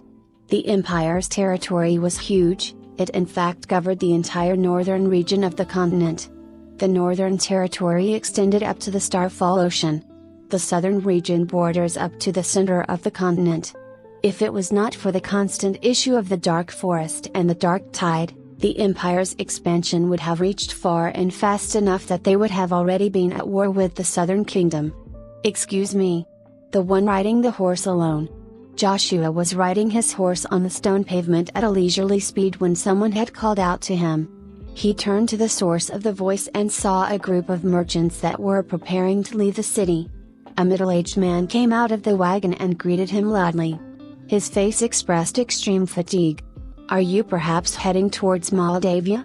"Yes, I am." Joshua came to a stop and approached the wagon. "What I can do you for, good sir?" Heed this old man's advice. "Leave the city. You're better off elsewhere," said the man with a deep and hoarse voice. "Why is that?" Joshua asked with great interest. The man had a scar that stretched all the way from his chin to his neck. It looked like it was from a cut. "A snowstorm is coming and the dark tide is coming. Many of the city's guards have been assigned to the fortress to strengthen the defenses. I can tell that there will be chaos since a large number of unknown knights came in half a month ago. I'm not boasting. Please heed my words. We, the merchants, have been traveling for many years, some of us had even met with the ruler of the city. When we say that we have never seen the knights before, they must be coming from somewhere that is not on the map. The citizens of the city are in a state of panic. I am guessing something big is about to happen, hence our departure." The man gave Joshua a stern look and continued his lecture. "I only warned you about this because you are traveling alone. If there's no urgent business to tend to, I urge you to turn around. There's just too much suspicion in the air now. I heard that even the famous wandering fighters were recruited to join the defense and have started patrolling the city grounds. All the old-timers on the streets are nowhere to be seen anymore. I'm afraid that my suspicion will soon prove right. Something big is coming. Whatever it is, it's not going to be good. The man had a keen sense of judgment and good observation. That and the man himself was kind enough to give Joshua his advice. That advice made Joshua think about it for a moment before he realized the reason behind it. Half a month ago was the period when his father's death was confirmed. Many of the higher-ranked officers would know about it, yet it was not spread to the rest of the common folk. As for the dark tide, it was about high time for it to come. Having knights around to defend the city would be the most common thing to do. On the other hand, about the large number of unknown knights, they were most probably brought in by his uncle. It was most likely preparation to claim the count's title. If that were the case, most of the people living in the city then would be his men. There was something odd. Joshua may not know much about his uncle, yet he was sure that hiring a group of knights, or even just a knight, would be beyond his capabilities. There was no way he could pull that off just by being a merchant. "Thank you," said Joshua as he nodded earnestly towards the middle-aged man. He lifted his head and smiled. "I'll be frank, you need not be in a hurry to leave. I could tell from the prints in the snow that your wagon is carrying a heavy load. Perhaps you have not made a good sale. Then again, I'd urge you to wait a few days. I'm sure you can expect an unexpected news and sales. Farewell." Joshua turned his horse around and sped off without waiting for the man to reply. Sigh. Youngsters these days. Being hot-headed will get you nowhere. I told him that place is dangerous. Why isn't he listening to my advice? Wait a minute. The man frowned while brushing his unkempt beard as he tried his best to remember something. That man. He seems all too familiar. Could it be? The man raised his head only to find that Joshua was a great distance away from him. Could it be him? Dark forest. Dark tide. I'm sure that it's about time for that to come. Talk about timing. That old geezer sure know how to grasp attention. One dead and another comes to claim. What a freaking coincidence. The dark forest was a forest of trees that was the result of the fusion of magic and nature. Their growth rate was exceedingly fast and had a terrifying living force. Cut down the entire forest and leave one tree behind, new ones would sprout in a matter of days. The monsters and magical beasts that depended on the dark forest to survive had numbers enough to frighten any strong army. The dark tide was a phenomenon where the dark forest stops growing. For some unknown reason, a large group of monsters would leave the forest due to the loss of their food source and would scatter to attack human cities and fortresses. They knew no fear and could continue to attack until they had no means to attack. In other words, until you chop off their heads and limbs, they would still crawl, bite, gnaw, and commit other atrocities that permitted them to kill and feed. If an adventurer were to stumble across the phenomenon, unless they had the capabilities of a gold tier, they would be slaughtered like meat on a butcher's table. Once, a white mage from the heavenly tower came to the dark forest and assessed its condition. The dark tide was directly linked to the dark forest, and it was found that the dark forest spread its growth through the seeds that were ingested by the monsters. Once they died, the seeds would germinate. Once a carrier died, the blood, bones, and rotten flesh will be nourishment for the seed to grow. A flame-purifying treatment must be applied once the battle with the dark tide had ended. If left untreated, the place where the battle took place would spawn a new dark forest which would draw in more monsters. The cycle would continue on until all dark forests were eradicated. If Joshua had inherited the title of Count, he would have made the destruction of the dark tide his first priority. Not only he had to protect the citizens within the walls, he needed to prevent subsequent attacks from the dark forest or any other beings that posed a threat beyond the walls. All the knights that were supposed to be under my command must have been assigned to the fortress guarding the dark forest. The group of knights brought in by my uncle should be there as well. That means those in charge of protecting the city must have fled long ago. No wonder the merchants skipped town. Joshua held onto the reins of the horse tighter. That means I must face all the knights of the opposite side, alone. He cracked a smile. He, Joshua Van Radcliffe, was a man who would never back down from a fight. No matter how high the odds were stacked against him. Nevertheless, an alternate world and game world was not the same. The game bragged that everything you could in real life, you could do the same in the game.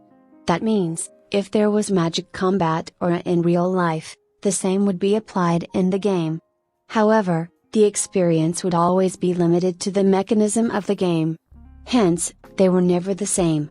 However, there was one aspect of himself that was slightly different from the humans in the alternate world, and that was battle experience. A warrior was trained to wield the sword and destined to fight in the battlefield for as long as he breathed. Even so, the chances of participating in a battle would not exceed 100. To be able to slay more than 50 targets in the virgin battle would earn him the respect of his entire battalion. He would be the bravest amongst the brave. This applied to all adventurers as well. A true adventure would require planning ahead for months and even years. Accounting for the time taken traveling and the actual adventure, it could take up to years before one would return to one's home. In one lifetime, an adventurer would only able to set foot into the wild and embark on the adventure for less than 10 counts before truly retiring. Players were not the same. Once a game started, they would aim for levels, quests, equipment, and many others.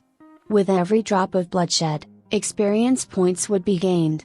Every skill, equipment, and item gained would only grant them better and faster performance for their next grinding session. Joshua was the owner of a martial arts training center. There were only a few people that had applied to learn martial arts, hence, with the abundance of spare time he had, Joshua had chosen to play the game. The sole purpose of him playing Continental War was to gain experience in fighting styles that could never be applied to the real world. Killing, for an example. However, he would not deny the fact that he preferred the scenery of the game more than the real world. He was there mainly to fight people, and monsters as well. He would continue to fight and challenge stronger and better targets. In the game, players had an achievement list. In that list, the highest and hardest to achievement was the Platinum Gold Trophy, which was extremely hard to acquire. However, Joshua was special. In fact, he had the one and only unique achievement that no one had ever acquired, and that was the Diamond Trophy. Diamond Trophy, targets killed, 3,197,481, 3,119,481 confirmed deaths. I wonder how many men my uncle has? The past experience of him slaying more targets in a battle made his fists itch for a fight. Could they even satisfy me? No one could answer such an arrogant question. Alone, Joshua laughed maniacally as he rode the horse swiftly towards the city. Chapter 5, The Old Butler. The cold winter wind brushed across the flatlands. Sometimes, they were gentle enough to make dried up leaves sway. Sometimes, they were cruel. Blankets of snow would fold and stack on each other to make room for new snow to pile up. However wild or calm the wind might be, the snow would continue to fall from the sky. Joshua clutched his thick winter clothes closer to his body. It had been some time before he could get used to the cold even though he was born there. As he continued his way on the route, Joshua had not seen any other like him, riding a majestic warhorse.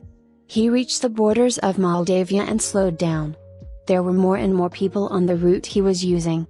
Excluding the merchants with the landrakes, there were many other caravans with all sort of flags. They could be merchants, or they could also be rich folk trying to escape the cold. What was certain was that the locals there would not want to waste any body heat doing things that would only wear them out. There were folk traveling in the snow with winter wolves pulling their sleigh. Those were most likely veteran fishermen and old-time hunters. The route to head over the river and the forest were more treacherous than ever. Hence, the best means of transportation were snow sleighs. Winter wolves. Joshua noticed the four-legged, furry mammals that were pulling the sleigh. They were large and looked exactly like regular canines. Joshua scoffed. The name may sound majestic and all, but their behavior was exactly that of a husky. Hold on. Perhaps an Alaskan Malamute would fit the description better. He remembered the difference between the two species since he had a husky and thought it was a Malamute back then. Either way, the one he had was extremely cruel. A long time ago, when he had just entered the newly launched game, he was alone and was grinding in the far north. There, he spotted a wonder wolf at the auction house. He was unable to suppress his love for pets and immediately bought it. Joshua narrowed his gaze as he spotted a lone human figure that was walking alone where everyone else was riding or mounting on a vehicle. He immediately stopped reminiscing the past and focused on the shadowy figure. Just then, he felt nostalgia and a sense of familiarity. How strange. It was strange indeed. How could a shadowy figure invoke his sense of familiarity?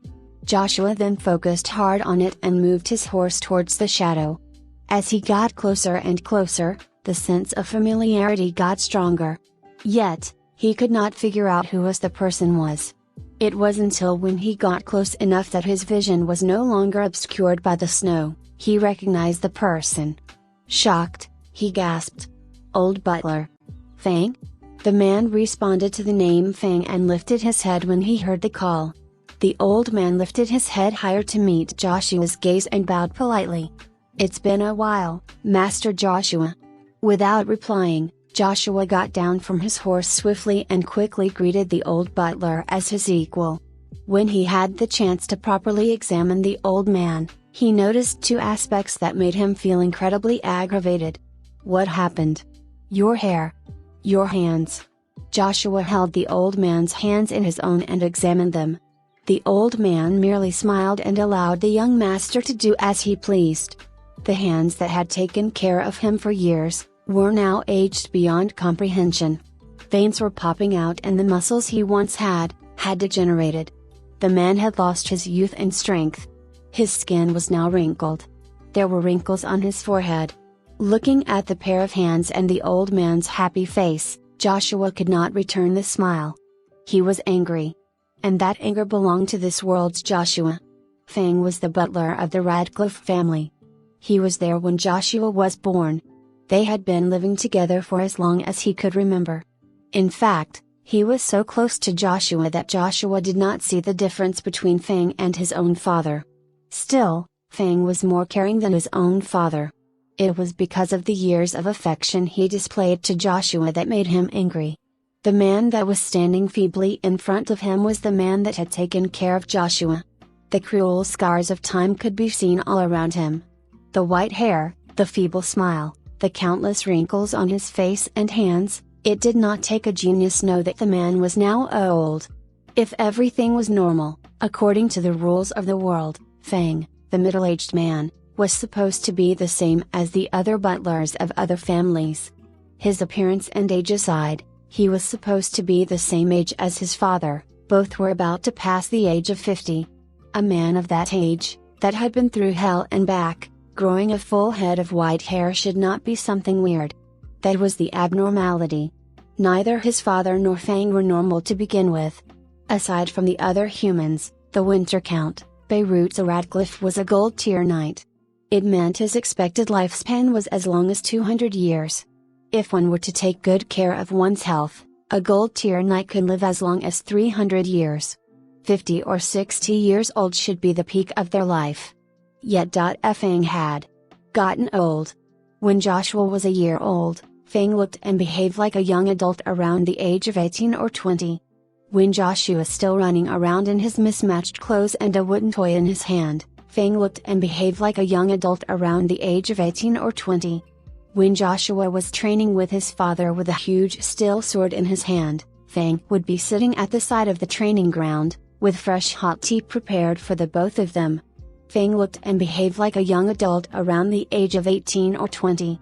Even when Joshua had entered the military training academy, the one that would greet him at the front gates, with a genuine smile and a head full of rich black hair, was Fang. He looked and behaved like a young adult between the age of 18 to 20. In the past, Joshua used to ask his father puzzling questions. Even in a magical world of Dungeons and Dragons, eternal youth was something mystical. Excluding the elves, He could not find a race that could have eternal youth and vitality. Even though the head of the Radcliffe family had never answered his question, Joshua knew that a man with black hair, gold with a crimson hue eyes, and a regular appearance of a human, could not possibly be an elf. Yet, in the same manner of speaking, Fang was not a human as well. Without a doubt, he must belong to a mysterious race with an extremely long lifespan. Still, even after so many years, the Winter Count never answered his question. "You'll know it someday." I have no time to grace that question with an answer. Many a time, he would simply shrug it off and say those things. However perplexing it may be, such a species had never brought trouble to the land. In fact, many humans like Joshua were never interested to find the answer to that question. There were just too many beings around them with long lifespans. The barman that served drinks in the local pub could be an elf, the fisherman that sold fish in the market could be an elf as well. No one had the time to discover the truth. The problem with Joshua's butler was the fact that he had the same appearance for such a long time, yet in his absence, Fang had aged so drastically. It begged the question that something must have occurred recently. It could have a connection to the death of the Winter Count, Joshua's father. The land of Providence, what had taken place when he was serving in the south. "Fang, explain to me what had happened while I was gone," asked Joshua. His tone was firm and commanding. "Answer me," he yelled, when Fang remained quiet. After moving through worlds, the man had a sort of disoriented mixture of feelings. Even though everything around him was without a doubt real, he could not grasp what was real. Everything was familiar yet alien, some lost, and some remained. Joshua was determined to get answers from the old butler there and then, as he had enough. His heart was pumping blood to all the veins in his body at an alarming speed. His cold glare was so sharp that it could pierce through all the realms to search for his nameless enemies. The territory. Fang was stuttering. He was not sure of what to say. After a long silence, the man spoke again. "My young master, I'm afraid it is not time for you to know." "Why is that?" asked Joshua. His words were deep and stern. He took a step forward and glared down at the old man with a ferocious expression that could frighten any criminal. "That is because young master is not yet qualified." Both of them remained quiet for a long time. There were other passers-by that were busy with their own business and paid no attention to the conversation with the son of the late Winter Count and the family's butler. If you wish to know the truth, you would have to inherit your father's position and title. Become the master of Moldavia. Protect the land as its master and owner. Such a rule cannot be broken. It is what that had been written in the contract. "Qualified?" Joshua bellowed. Joshua was stunned. He felt a sudden epiphany to the truth that he did not want to believe. The Winter Count has only one son. "Without a doubt, I will be the Count, for I am the only successor. There's no mistake that even after his death, I would be the one to obtain the title. Not even the Emperor would acknowledge that. The master of this land should be me. Joshua Van Radcliffe. That would seem to be the truth as well. Yet you're here telling me otherwise. That I am not qualified to know the truth until I am the Count? Who else had the qualification to know? That uncle who came from nowhere?" When he mentioned about his uncle's matter, Joshua unconsciously grinned with an eerie aura around him. With a glare, he said, "That's right. He does have the authority to take up the title of Count. In that case, everything can be made right by ending his life." Even when he had said something that would have gotten him arrested, the old man refused to answer him. The old man made a quick check on Joshua's wrists and frowned. He averted his golden crimson eyes immediately before Joshua could notice.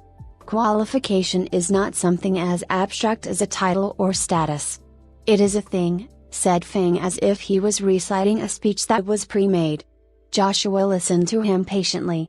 "It is not that I do not have the information of the location of which your father had hidden it. It is hidden in a place that you should know of." "What is it? Where? How would I know something that I don't even know?" "Young master. Even if it pains me to keep it from you, I am not allowed to. I can't speak of it." Joshua was not the kind that would wrangle information from a person. He was not that patient. He began to accept the fact after he had noted Fang was in fact being restricted from telling him the truth due to some sort of contract. He sighed and drew out the system window to cast an identification skill. Identifying. Level suppression, advantage. Attribute suppression, advantage. Identification successful. Name, Fang Amos. Form, excellent. Race, divine armament. Racial skill, divine armament transformation. Resonate with the blood-bonded contractor and transform into a weapon. Level, force reduced to 1, death of the contractor. Attribute, force reduced to minimum basic, death of the contractor. Physique, average alternate world humanoid. HP, force reduced to minimum basic, death of the contractor. Vitality, force reduced to minimum basic, death of the contractor. Transformed weaponry, Amos Dragon Slaying Blade. Status, life force failing, remaining lifespan, 10 days. Class, 6th generation anti-origami divine armament. Butler, innate ability, force deletion, death of the contractor. Skill, force deletion, death of the contractor. Equipment, black butler uniform, a powerful weapon. A loyal butler. Hold on. What the FCK is going on? Joshua's heart sank when he saw the bunch of information that was projected before him. Divine armament? Joshua could remember discussing something of that sort back when he was socializing within the gamers' circle. There were even threads on the forum that blasted with heated discussion. It was said to be a powerful and rare contract-based race. However, he had no information about their capabilities since back then. He was new to the game and only focused on information about the legendary dungeon, the ancient multiverse bridge's sacrificial ground. His memories had begun to return to him. The contractor's quest for the divine armament could be found in the Empire's northern territory. The difficulty was considered to be impossible since there was a time limit. With his capabilities, he could clear the dungeon. However, he would exceed the time given and fail the quest as a whole. There were no more than 10 players that had managed to find a divine armament and form a contract. Those lucky, strong players had purposely leaked the information about it and told the world about the difficulty of the dungeon. As such, the divine armament had become a myth among players. If he was right, he remembered that the place to start the divine armament quest was Moldavia City, through the Radcliffe family. All the passive memories started to resurface and Joshua had begun to understand more and more about his status in the world. After cross-referencing the information from both worlds, he had found out that the Radcliffe family had been involved in the game's progress. Through the fragmented memories, he should have guessed that was the thing that his family was protecting, and all of the strange events that had unfolded. If he guessed it right, the thing would be something truly bad. No matter what, the current crucial situation was Fang's depleting life force. Fang. Joshua frowned and sighed. He tried to think of a way to phrase it but had chosen to come clean.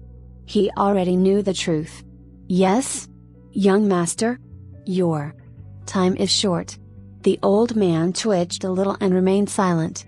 Even if you choose not to answer me, I would have guessed the truth about you. However, that is the past. Right now, I have been thinking of the same thing since I have the intention of taking my father's place. I want you to continue to be my butler. I want you by my side when my future son takes my place. Fang remained silent. Fang. I have you know that you're an important person to me. Your family to me. I only want to know what happened to you. That is all. Fang met Joshua's heated eyes. His once golden crimson eyes had lost its luster, due to his depleted life force. They were now old, dull, yet still as sharp as ever. I'm touched at the thought, young master. Fang finally replied. The old man straightened up and took a deep breath as to prepare himself. A contract is a contract. There are things that I cannot break even though I voluntarily want to. I could tell you things that are not of importance. As you can see, I am not human. A long time ago, my ancestors and I made a contact with the Radcliffe family. We pledged ourselves to serve the family.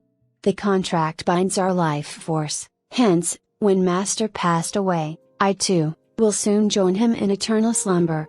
The old man bowed suddenly. Joshua could see the man was trembling a little. "I'm sorry for not being able to protect the master." Joshua sighed. "This is the limit to which I can reveal to you. The rest of which you have guessed, but I cannot confirm that information. Unless you become the head of the family, unless you become one of the Radcliffes that accepts the responsibility that had been accepted by all Radcliffes. Unless you do that, I cannot tell you anything." The two men stared at each other for a long time. The snow had started to pile on the shoulders of both men. After some time, Joshua reached out his arms to dust off the snow that was on his head and shoulders. "I understand. Partially." He sighed again and his breath was immediately crystallized by the cold wind. "In that case, what are you going to do for the next remaining 10 days of your life? Where are you going?" "There's no need to weep for me, young master," said Fang as he examined the horse that Joshua had rode. He turned to the emotionless Joshua and smiled. "It's a fine horse." Joshua kept quiet. He wanted to hear what Fang had to say. Death in the line of duty would be a warrior's greatest honor. Both your father and I have no remorse for that belief. Fang turned to his back facing Joshua and said, "I have only one thing to say."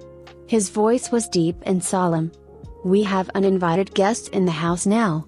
Fang emphasized the word guests with a certain tone.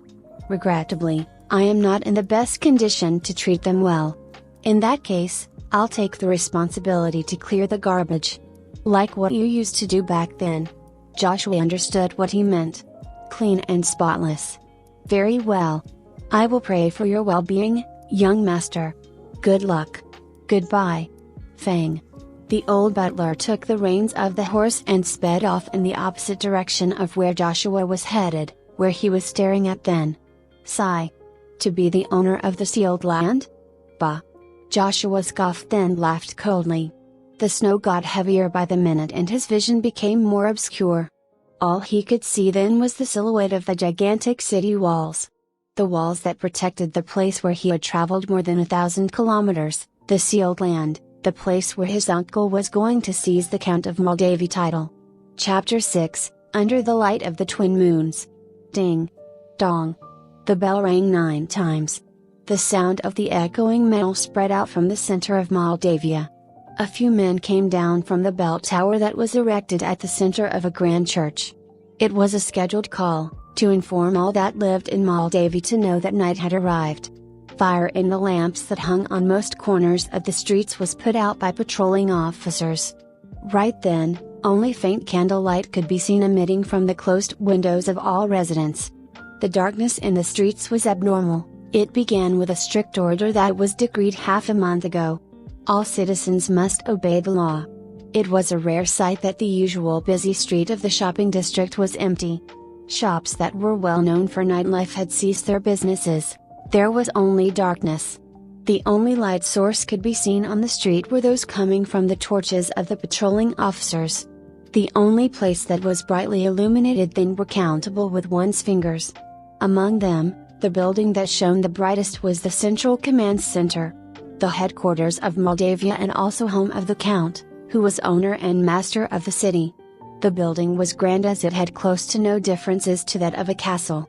It was surrounded by a thick and high stone wall which was erected to prevent anyone from seeing the happenings inside. "He's alive?" A loud roar could be heard from within. Inside a rather small hall that gave off an ancient vibe, a healthy and rather large man was sitting in an enormous chair in the front of a huge desk. The obese man looked furious as he screamed at a soldier that was kneeling. "How can that be? Reports say that he had recklessly charged into the enemy's camp. He could not possibly survive that. If he was still alive, there's no way he could escape from stirring up trouble when he was trying to get his hands on the Count's title. My lord, according to the secret report, the man is not only alive but also made a huge contribution to the army. He was awarded the Blade of Glory. Even though he was stripped of his ranks, he was sent back here. In this case, this is a bad situation for us to be in." The soldier's entire face was masked by his helmet. However, even an idiot could guess that the man was not happy. HMPH. So, he is alive. Well, That's nothing to be afraid of. He is just another common silver deer warrior. The man, Donnelly Radcliffe scoffed condescendingly. The flickering candlelight made his glare a little menacing.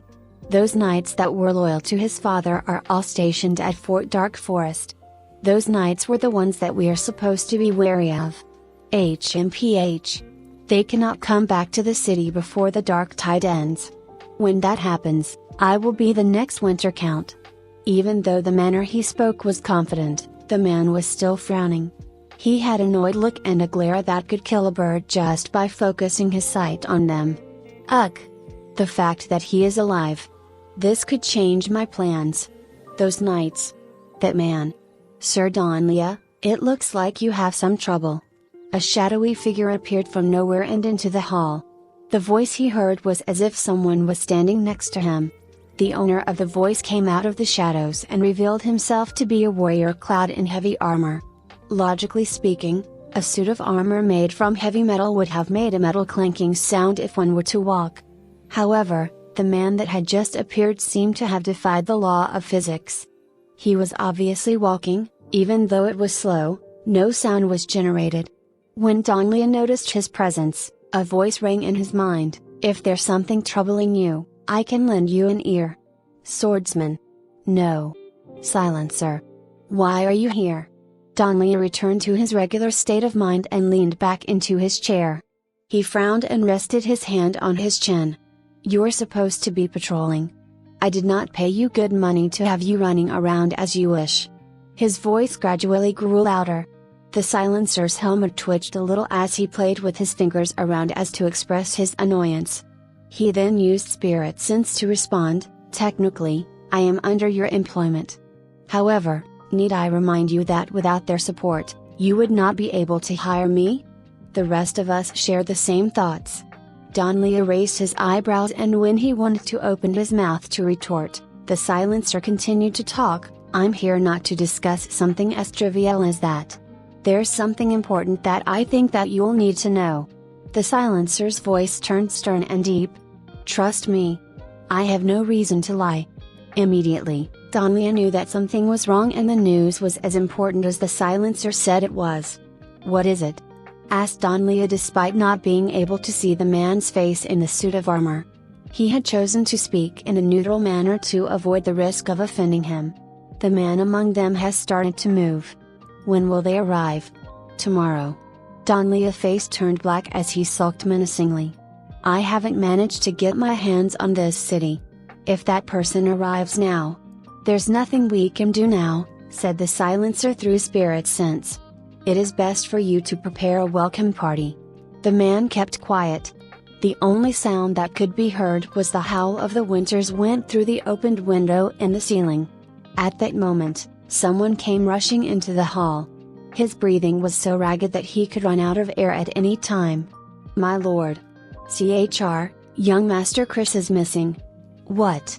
In a small forest outside of the city, a small bonfire was lit and the flames were flickering wildly as it was blown by the strong wind. Joshua was sitting too close to the fire. Burnt amber burst out occasionally and was immediately blown away. Joshua was sitting in a corner of the forest, to seek shelter from the strong and unforgiving cold wind. It was snowing heavily. The snowstorm was merciless as it froze anything that existed.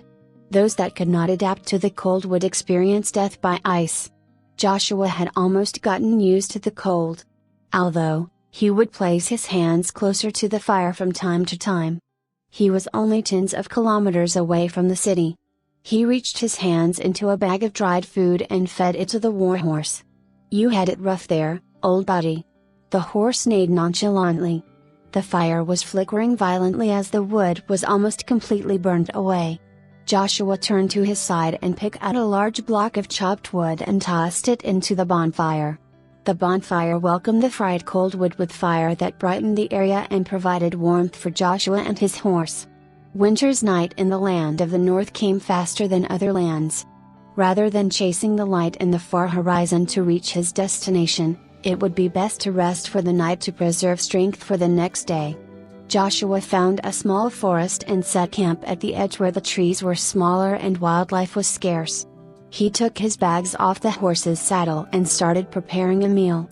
As he gnawed on the stale bread and jerky, he thought of his plan for tomorrow. The gates of the city will close every night at 10 p.m. right now. Even if I tried to rush there, I wouldn't make it in time. Might as well rest here. Who knows what danger I might encounter in the night. Tomorrow, there will be a fight. When that time comes, the entire city would be filled with his uncle's men. Joshua anticipated an unavoidable fight when he set foot on the city grounds. A frigid wind blew by, causing the leaves of the trees to break off and flutter along with a gust. The snow was getting thicker. Joshua muttered to himself and tossed another thick firewood. Moldavia was only one of the 4 human settlements around the northern Ayaz volcano. From a bird's eye view, Moldavia was only neighbor to the Ayaz volcano and the infamous dark forest. Even though there would be half a year of winter, there would be warmth provided by the volcano ashes and the molten lava that flowed out of the peak from time to time. Hence, along the foot of the volcano, the extreme temperature of the lava was cooled down to normal temperature, allowing flora and fauna alike to live. Before human colonization, this place was paradise for living beings. When the humans moved to the land, the trees of that forest were chopped down. Thankfully, through generations of humans clearing the dark forest, the land was made habitable. It was only a few hundreds of years ago when the industrial age introduced a faster method of destroying the dark forest, allowing the human population to grow at an alarming rate.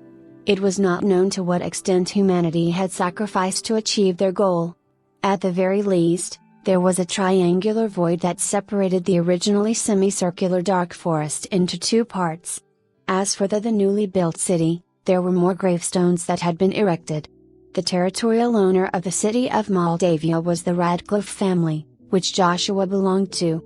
The older family generation had close ties with the dwarves.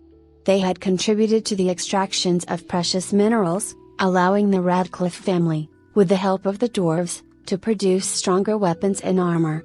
That was the industry which the Radcliffe family excelled in. However, due to the extreme temperature of the north, regular trades could only last for half a year before merchants were brought in to support the industry. The meat and bread in his hands were so stale and cold that Joshua had to burn them a little in the bonfire to get them to an edible temperature. After forcing himself to consume the food, Joshua could feel his happiness gauge drop by 50%. If only the pine trees here were not poisonous, I would have taken a bite out of the tree barks. At least they are fresh.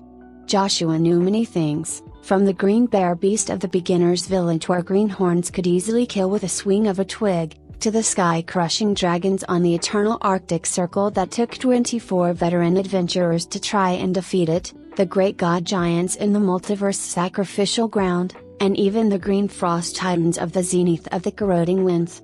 All said monsters and legendary beasts' weaknesses and fighting strategies were known to Joshua. In fact, there was no boss in Continental War that he had not fought before. In the aspect of combat, Joshua could consider himself an expert. None could defy his words, for none could challenge him. However, besides combat and knowledge of monsters, he had nothing else that he excelled in. As the strongest player in the strongest battle team that had fought the most powerful boss in the game, Joshua always found himself rushing to the end and killing the strongest target. As for the rest, such as socializing, coordinating battle strategies, expanding the team, fighting random monsters and NPC, Joshua had no such experience. Not to mention other professions such as cooking. In other words, in that world, Joshua was the son of a count, a middle-ranked military officer, hence, he would not need to go to the kitchen. He would only need to ring the bell and food would be delivered to him. In the previous world, Joshua was just a small martial arts training center owner. Even though he had no apprentices, due to several reasons, he would not need to cook, for there were robots and machines to do that for him. That was the reason why he had no reason to learn how to cook. Clip clop clip clop. Not far from where Joshua had set up a fire, he could hear the sound of horses' hooves on the solid pavement. It was the same stone pavement that he had left. Joshua bit down the last piece of jerky and experienced what it was like to swallow something as rough as sawdust. He immediately got up to his feet and gazed at the source of the sound. A man was riding a horse and was galloping with haste away from the city in the middle of the snowstorm. Must be in a rush. Why would he want to travel at night, in the middle of a snowstorm? Joshua shrugged and tidied the surroundings of the bonfire. He could literally feel the energy in him being hastily replenished as he sat down after dinner. He stretched his hands and feet, made sure that his clothes were covering his entire body, checked if there was enough firewood in place, and slept by the tree root. The 17 days of riding was brutal for even a man like Joshua. He, a mortal that had ascended to silver tier. A tier where a man could run for days without rest, yet there he was, tired, exhausted, sleepy. He emptied his mind from all thoughts and allowed his spirit to rest. Hours later, the snow finally came to a stop. Joshua was woken up by the bristling sound of the trees. He gazed up into the night sky and was surprised to see that the clouds had already dispersed. It was still night, yet Joshua could see dual shadows cast by the twin moons in the night sky. One was as blue as a sapphire and the other was as white as a pearl. The halo of the white moon was wide and bright that it had split the night sky into two. Countless stars could be seen, sparkling like diamonds. What a beautiful moonlight! Joshua yawned and realized something. When the third expansion is released, the abyss will be unsealed and the twin moons will be devoured. The Eye of Fear will replace the moon in the night sky. This would probably be one of the few times I can probably enjoy the night scene. The days after the war would only be filled with sorrow. War and battle would rage on for as long as it needed to be. However, the Mycroft continent was beautiful when the world knew peace. During the early stages of continental war, many players signed up for the game, only to enjoy the beautiful scenery. They even grind their level just to reach dangerous high-level maps to catch the sights there. These players were famous and were known as the tourist party. In the end stage of the game, these players had chosen to change their class into druids in order to participate in a movement called the World Restorators, with the sole purpose of recreating the beautiful world that they once enjoyed. Joshua stretched and made preparations for the journey back home. As he did, the sun came up and the moons bid farewell. Joshua sighed at the golden hue of the early dawn of day. He knew that these peaceful days would soon end. Chapter 7, A Soldier's Life. A hooded rider that was clad in light metal armor and a white leather undercoat layer arrived at the city of Moldavia. He pulled the reins of his horse to stop at the gates where he needed to wait until the gates opened. The walls of the towering city walls were made with black blocks of refined granite. It was not clear whether or not the builders had done a good job, but the blocks of granite were placed unevenly. Snow could be seen stacked on a few blocks that were not in line with the wall, making the entire city look like an incomplete checkerboard. Still, its colossal size was truly impressive. From afar, people could have mistaken the city walls for giants that were protecting the city inside. It's been a while. The knight that had just arrived at the city gates was called Elson. He was a knight that was part of the garrison of Fort Dark Forest and had served the Radcliffe family for more than 20 years. For a 39-year-old man, he had a head full of gray hair. 18 days ago, when he was fighting the demons coming out of the Dark Forest, he was suddenly informed about the sudden, mysterious death of the Winter Count, whom he had pledged to serve. When he heard the news from his comrade in arms, he felt no fear or surprise, but a sense of extreme suspicion. It has to be a joke. His liege was a gold-tier knight. A man that could even fight a dragon and live to tell the tale. He had even sent an urgent update to the garrison in Fort Dark Forest to strengthen their fortification due to the coming dark tide. He had even sent a large group of horsemen to support their cause. How could a man suddenly die? It did not add up. Something must be wrong. No matter what sort of reason Elson tried to come up with, the fact that the Winter Count was no longer among the living, did not change. Many shared his suspicions. However, despite the sense of helplessness in him, there was nothing he could do at the moment. A large number of them also expressed their intention to return to the city to seek the truth. However, they could not do that. All of the soldiers that were assigned in the fortress could not leave their post. The dark tide was coming and they would have to deal with the threat of demons. If the forces in the fortress were unable to stop the coming of the dark tide, the overwhelming numbers of demons would flood the city grounds and destroy one of the 4 northern territories. The death toll would be too high, which was something the Winter Count would never allow to happen. The knights of the fortress called for a meeting, and during the heated discussion, a suggestion was made. Let's send a small platoon to check things out. It should be fine. The main purpose of going back was to gather information, not start fight. Everyone felt that the suggestion was extremely reasonable. However, their initial plan changed when the returning party was greeted by a large group of wounded soldiers that came from the city itself. The Count's brother, Don Lea the merchant, had brought in 5 platoons of Silver-Tier knights and 2 companies of soldiers to take over the city.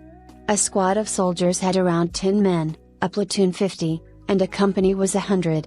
The group of men that just arrived were the city knights and soldiers that wanted to leave for the Fort Dark Forest to gather information.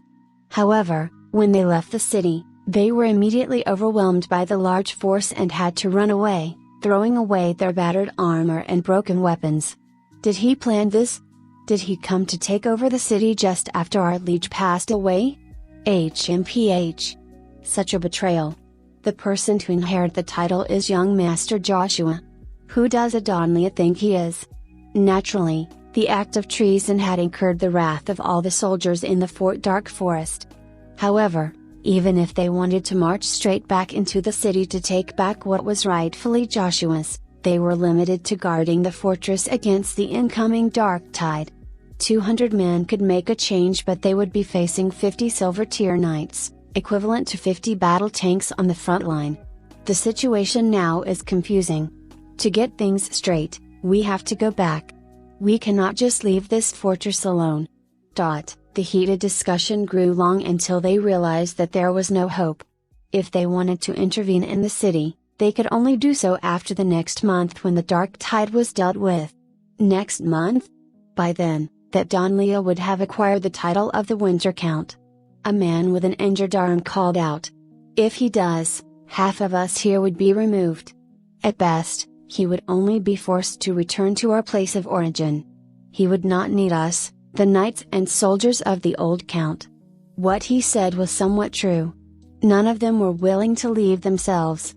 However, the incoming dark tide could never be ignored, nor could the ascension of Don Lea to the position of Count. The city will be tightly secured. It would be extremely hard for any one of us to gather any sort of intelligence. An old knight, probably at the age of 50, spoke out as he continued to sharpen his long sword with a small whetstone. His face and arms were covered in deep scars that could only be the result of hundreds of battles. Rather than discussing something that would not bear fruit, I have a suggestion. Rather than a squad or platoon, one man should be enough. He placed the whetstone back into a small leather pouch that he was carrying and sheathed his sword. I suggest someone amongst us disguise themselves as a lone hunter that has returned to the city after a long hunt. The discussion came to an end with a final decision. After drawing lots to decide who would go, Elson was the lucky one. That was how he managed to arrive at the front gates of the city. It's almost 6 p.m. now. The gates should open at any minute. Elson was among a group of more than 10 people that had reasons to enter the city. He quietly blended in the group and focused his attention on the city walls. There were at least 5 men patrolling the walls, which made him aggravated and suspicious. Why do they need so many guards up there? He lowered his gaze to the sealed door made from the finest steel that a human could forge. A few unfamiliar guards that were guarding the gates were observing each and everyone's face. Elson removed his hood to get rid of his suspicious form and proceeded to portray a tired expression. It was rather easy since he was genuinely exhausted. It was known to all that the city gates was a 5 feet thick steel wall, designed with an easy mechanism to open and close, only from the inside. It was obviously made with the touch of a dwarf. It was not something that was surprising. There were more than 200,000 dwarves there were living in Moldavia. Half of them chose to live among the humans and even with them. The other half chose to live deep underneath the earth at the mountainside. Located not far from the dark forest and too close to the great Ajax One mountains, was a large population of dwarves gathering. Despite the cold, the dwarves were living their lives happily and peacefully. They had made a tunnel that allowed the underground lava to flow upwards to form a large pool of lava. It was their source of heat and served as their means to smelt and forge. No demon would be stupid enough to attack them there, since the town of dwarves was surrounded by the hot molten rocks. Dong! Dong! The bell in the clock tower rang 6 times. Promptly after the 6th bell, the door was lifted. WRRRRR. The sound of the gears behind the walls of the gate could be heard roaring as they lifted the heavy metal door. It took some time, but the door was lifted and revealed a semicircular tunnel that led towards the city. Please enter in an orderly manner. Also, refrain from making loud noises. Elson looked towards the front and saw a soldier of a higher rank.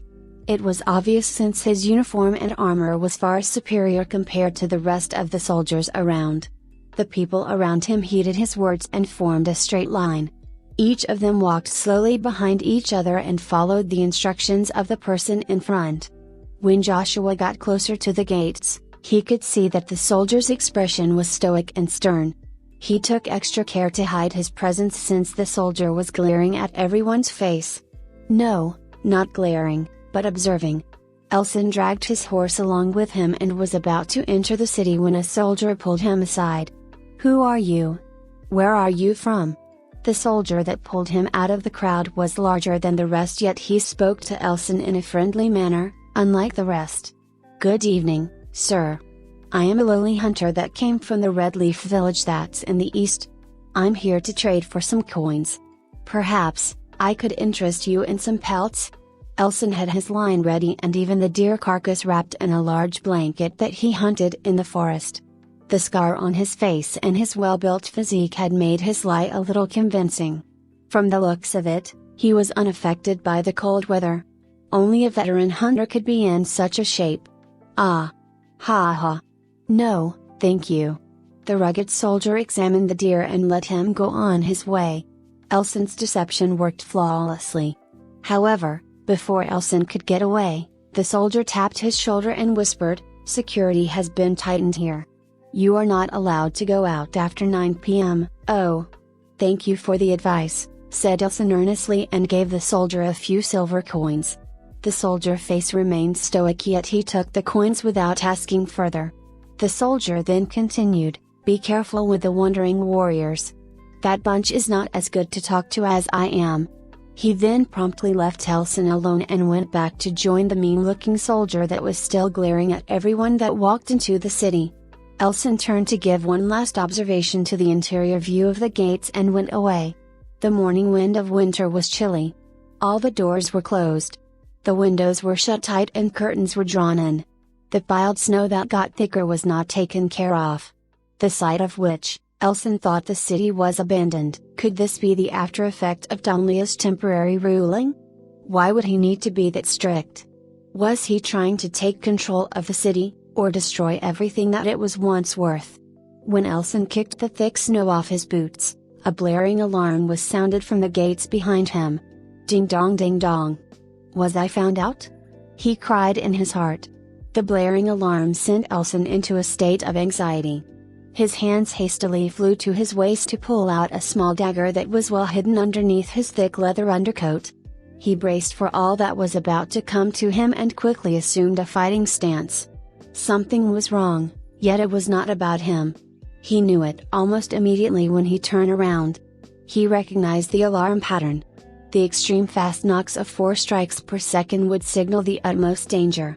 Such an alarm would only be cast if a threat to the entire city annihilation was imminent. He was just an average silver tier guardian knight. Even if he was discovered, such an alarm would never go off. The most probable threat they could have to face then was either an invading army of Elson's comrades or a powerful gold tier attacker. The alarm was not for him. Who could it be? Elson went to a corner of the empty street and hid in an alley where he tied his horse. He then proceeded to move closer towards the gates to observe the situation. Many others that had just entered the city were running away in panic. Elson sneaked in closer, and when he was about to be found, he ran around in a frenzy. pretending to be panicking as well. However, he turned his head as quickly and as frequently to observe the situation. There was nothing wrong. There was no army or powerful attacker.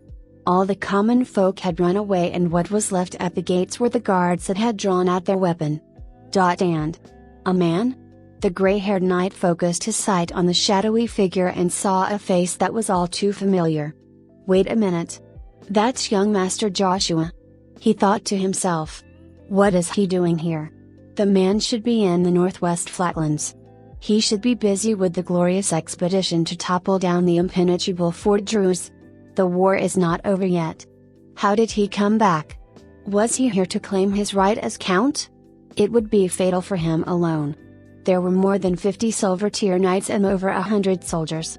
Why did he not seek for help in the Fort Dark Forest? A foolish attempt.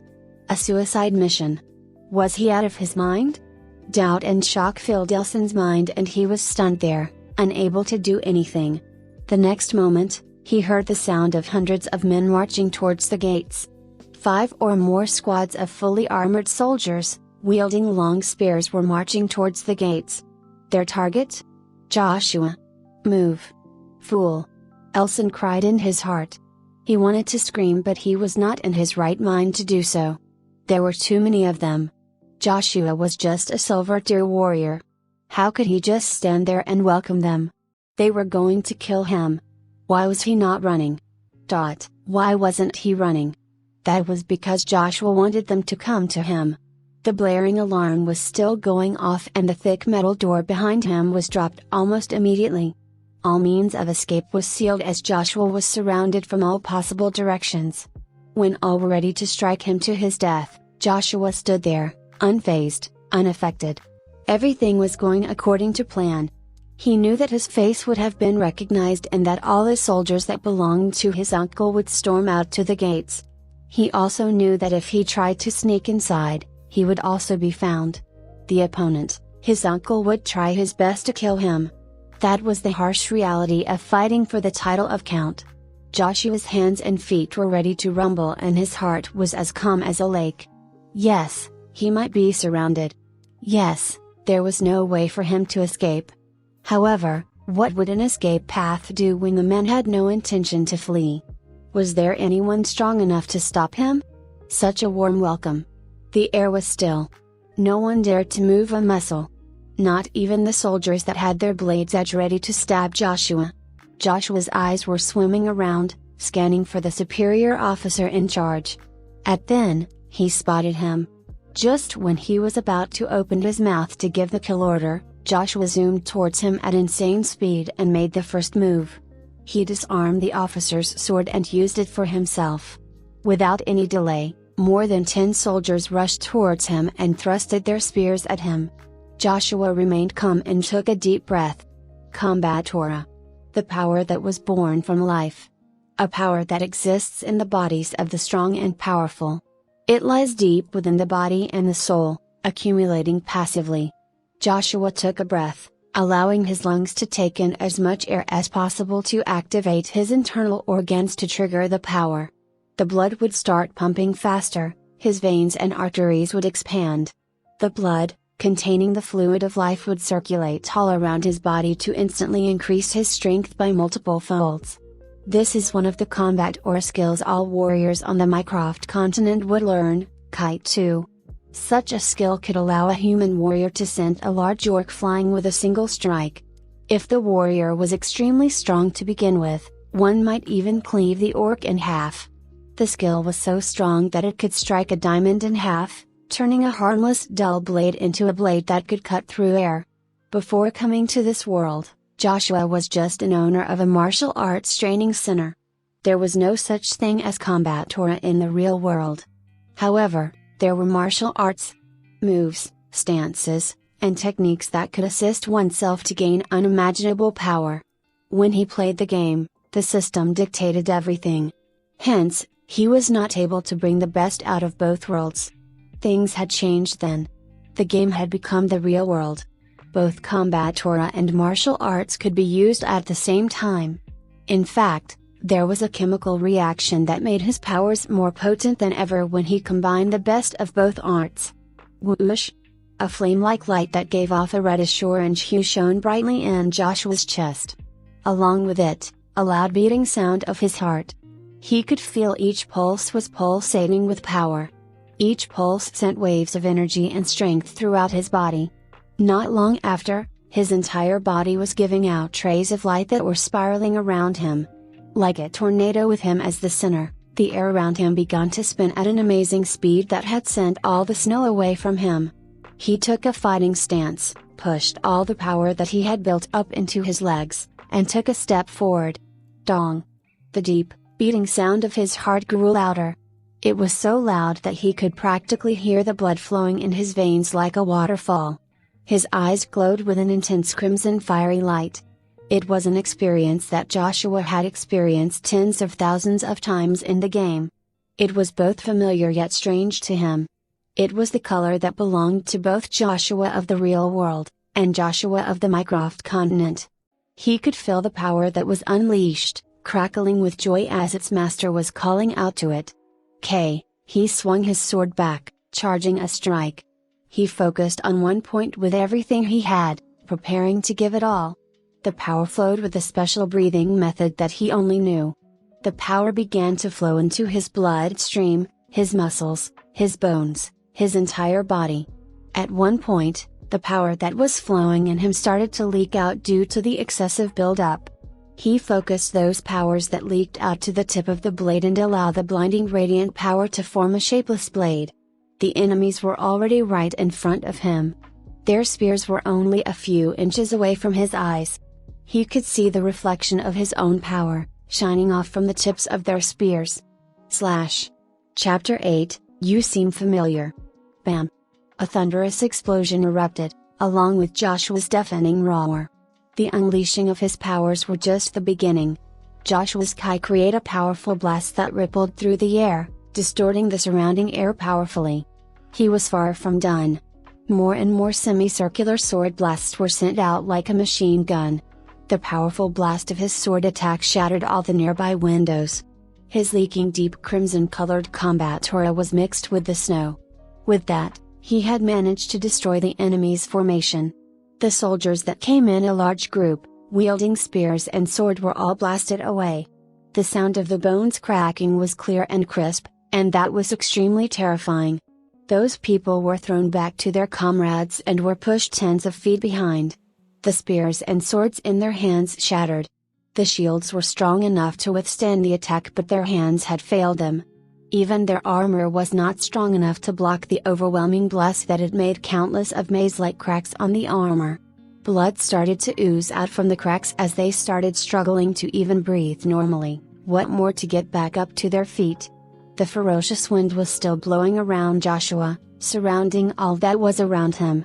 Those soldiers were wearing heavy armor that was meant to withstand a heavy blow. The shield in their hand was meant to stop and protect them from any sort of attack. Their formation was meant to be on the front line, exposed to danger and sustain damage. They were so strong that even charging knights on horses would find it difficult to penetrate their defense. Their prowess was not of regular soldiers. They were the main powerhouse of an army. However, Joshua was different from regular soldiers. He was, after all, a legendary warrior. This sort of skill was meant to counter such a formation. Hence, no matter what sort of shield or armor they were using, Joshua's strike was like a hot knife through butter. The powerful blast of power had blown all the piled up snow away, revealing the stone pavement underneath. It was supposed to be a long worn out stone pavement. Those stones were so huge and tough with no regular means to break them. However, Joshua's power blast had just done that. The streets in front of him were unearthed like it was just a blanket sheet. Fragments of what used to be heavy square stones were flung around as if they were pebbles. Along with the broken pieces of mirror, the soldiers' swords and spear, the scene of which looked like a monster had just barged through the city. The unharmed soldiers were quivering where they stood unscathed. They might be wound-free, but they were greatly shaken. None of them dared to press forward, or even move a muscle. It was just a single strike. Yet Joshua had managed to break the formation of all the heavy armored soldier and put a hold on their attack. Joshua turned to his hands and said, "HMPH. Pity. The sword wasn't good enough for me." He sighed disappointingly and tossed the hilt of the sword aside. The rest of the metal blade was shattered into nothing. Must have been made with cheap steel. How else it could break in the middle of my display of power? In his mind, the powerful skill that had raised his strength by at least 5 times would have sliced all the soldier from the front all the way to the back, in half. However, in the middle of his swing, the sword was unable to sustain the power of Joshua's strength. Right when it was about to make contact, the blade shattered. The power that was accumulated could not be concentrated, hence, the power dispersed out and formed a blast wave instead. Although disappointed, Joshua was still satisfied with the outcome. "Listen." He moved towards a soldier that had obviously lost the will to continue the attack and spoke to him right in his face. "Right now. I will do the asking and you'll answer me." "Yes, sir." The man shrunk away from Joshua and bowed to him. Even his manner of addressing Joshua had changed to talking to a lord. "We will answer anything you want." These guys were not real soldiers or knights. Although they might have good fighting capabilities, they were just hired swords. When they faced off an opponent that could not be defeated, an opponent that could easily erase their existence from the land with a single stroke, they would forget what the word loyalty meant and bow down to the strong. "Who is your boss?" Joshua immediately got to the point. His fight that had just taken place was too flashy. Who knew how many more soldiers had heard the commotion and were already heading towards the gates then? "Where is he?" "We are fighters that are hired by Don Leah the merchant. He should be in the mansion in the city center. There are more of us. They are posted everywhere in the city. In fact, they should be heading here." A cooperative hostage made things easy. He did not even have the slightest sense of loyalty of a true soldier. Then again, it was all too normal. The attack had wounded 12 and killed 5. In fact, they had lost 1/3 of their overall forces. If they were unlucky and had angered the young master, he would have already killed everyone in sight with 2 more strokes.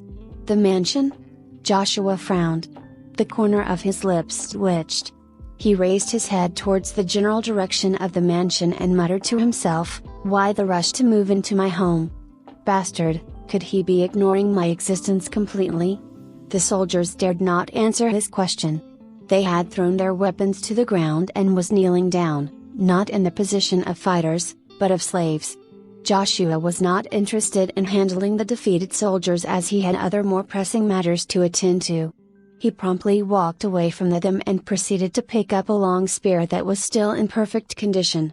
He then casually approached the superior officers and retrieved a refined dagger from him. Despite the aching heart of losing his precious custom-made protective dagger, the superior office dared not resist. Joshua grinned and walked towards the city center, leaving everyone that was still breathing, unharmed. When Joshua's shadow was finally out of sight, the defeated soldiers stood up and breathed with a sigh of relief. Cold sweat was dripping down to their chins even though at practically sub-zero temperature. I couldn't even breathe properly when he stood there. Oh man! Why would he hire us to fight such a powerful man? More and more speeches of gratitude of being alive and the disgruntled complaints about Joshua being overwhelmingly strong was heard from the crowd of battered soldiers. They did not push to chase after Joshua. Instead, they took their time to pile up the deceased. One of the soldiers yelled in anger, "Didn't the instructions mention about one man that was intermediate silver tier? The guy just displayed a move that could be dealt by a man that's a perfect silver tier. It could even be one step from reaching gold tier. Please. You have been a mercenary for so many years, have you not learned your lesson when it comes to the words from our benefactor? If everyone knew that the target was strong, who would dare to charge blindly towards him?" An older man among the group of mercenaries retorted. The way he spoke indicated he was experienced. "Let this be a lesson. Next time when we receive an assignment, be sure to determine the difficulty on our own. Still, it's too much." The man. He possessed a level of power that was perfect silver tier. How could the impersonating count describe his tier as only an average silver? He sighed loudly and continued, "This is a big problem. He now knows the location of the Lord. I don't think the guards can hold him off. Yeah. There's going to be bloodshed." Out of the blue, a voice echoed from inside the older man's head. It made his entire body freeze with both fear and surprise. The voice continued, "Looks like there was almost no resistance. What a shame." As the hidden art of telepathy was used, a fully armored man appeared out of thin air and stood quietly among the battered mercenaries. The armored man stood in front of the old soldier. With his fully hidden face, the armored man looked down on him and spoke telepathically, "How did he defeat you?" "With a single swing." The older man responded faster than anyone else could. He knew the wondering warrior that was standing in front of him was someone of higher rank. He could move in and out of the mansion without Don Leah's permission. Out of fear, the man quickly summarized Joshua's move. It was Kai with a power that rivals even the goblin-made fire cannon. "Where he now?" "Going towards the mansion. Straight ahead." After ending the conversation, the silencer continued standing ground. Although he looked like he was calm and composed, his mind was racing. It looks like the man was telling the truth. The aftermath was proof of that. He thought to himself, "I could defeat these weak mercenaries myself. But I could never do it with such lethality." Don Leah never mentioned about his strength being so destructive. He had ignored trying to seek reinforcement in the dark forest and head straight here. This is not going according to plan. No matter. He is coming here soon. He might be a perfect silver. But that would not change the outcome. As he thought to himself, he moved to the side of the city walls and merged into the shadows. He set his compass in the proper direction. Still, I'd better follow the man. I cannot allow him to proceed any further. Once he was done thinking, he vanished, just like how he had arrived in the first place, without a trace. From the far corner of the street, far away from the battle scene that had just taken place, Elson's heart was pounding faster and harder than ever. He had only managed to regain his senses after Joshua had demonstrated his overwhelming powers. The silencers. They are the few stronger mercenaries in the northern land. TCH. The enemy managed to hire them. Elson muttered to himself. The spirit warrior and the shadow assassin.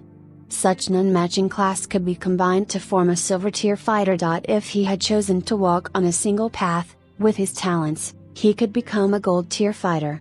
As he regained his composure, Elson paced away from the corner of the street and returned to his horse. I cannot remain idle anymore or I won't be any help to young Master Joshua. I must hurry back. I must inform the others in the fortress. We must send reinforcements. Elson untied his horse and walked slowly towards the corner of the street. When he noticed the gates were unguarded, he quickly hopped onto his horse and galloped away. At the same time, Joshua was sprinting towards the mansion. There was nothing obstructing his way but thick snow as he ran. As he did, there was something in his mind that he could not shake off. It's weird, and I've definitely thought of this before. My uncle is just a businessman. So, how did he find the resources to hire so many soldiers and knights? There are even several companies of them. He frowned. Something was definitely up. The group of spearmen that he had just easily defeated were obviously ex-military soldiers. Their average level would be around level 12. Those numbers were not cheap to hire to begin with. If his uncle had several more elite mercenaries that he had not faced, that means his uncle would definitely have someone backing him. To compare, a normal level 1 goblin the drawing line, a steel tier adult male human would be level 5. Many would only need to train their muscles and body to achieve steel tier. Any normal class, or a soldier class human would be around level 10 on average. If one were to train soldiers to reach that tier, even a noble rich family could only handle 300 soldiers at once. If the situation was dire, they would then resort to hiring citizens as temporary militia. That was the trouble to hire regular soldiers, not to mention 15 silver tier knights. Hiring a single fully armored knight would require a large sum of money that one could use to buy an estate. He knew this from conversing with a merchant in passing. To hire 20 to 30 silver tier knights, The amount of money spent could bankrupt a not-so-rich territory owner. How could a merchant, famous or not, be able to accomplish such a feat? There has to be someone pulling the strings. He shook his head at the thought and could not be bothered to probe further. As the wind blew past his face, Joshua examined the spear in his hand and brandished it to assess its condition. The solid wood and the heavy steel spear tip was in excellent condition. Just by holding the newly obtained weapon, Joshua could feel the sensation of familiarity coming to him. The weapon in his hand, held tight, gave him a feeling of security. Come 100, I'll send 100 heads rolling. To hasten his speed back to Moldavia, Joshua had discarded all his military-issued armor and great sword. He had only brought along dried food and a few other consumables that were light. Hence, without his own weapon, his talent, weapon mastery, had been in great use in that situation. As long as it is a weapon, he could pick it up and use it as if he had been training with it for years. Joshua stopped. He heard the sound of a company of soldiers coming towards his direction. At that moment, he froze yet remained calm. He knew that the main force would head towards the blaring alarm earlier and return to the mansion after. At that moment, to maintain order and the strict rule made by his uncle, most of the soldiers would be sent out to patrol, leaving only a few men to guard the mansion. It was a perfect chance for him to strike. Joshua was calm. He had confidence that he could win as long as the guards were not more than 20 silver-tier knights. Any lesser, he could breeze through easily and kill that son of a BTCH uncle and leave the compound before anyone knew anything. He was, after all, an ex-legendary champion with an abundance of experience and a boss entity. Anyone who wished to challenge him to a fight would need to be at least level 29. From the perspective of a regular person, Joshua was a boss entity. Anyone who wishes to challenge him to a fight would need to be at least level 29. Only a team of well-trained, fully armed, at average level 29 5-man party, might stand a chance at fighting head-to-head with Joshua. With a little planning, they might stand a chance at defeating him. Since his special status identified him as a boss, the difficulty would be harder. Under the same condition, the group of challengers would have more than 25 men. Only then, might they stand a chance to defeat him.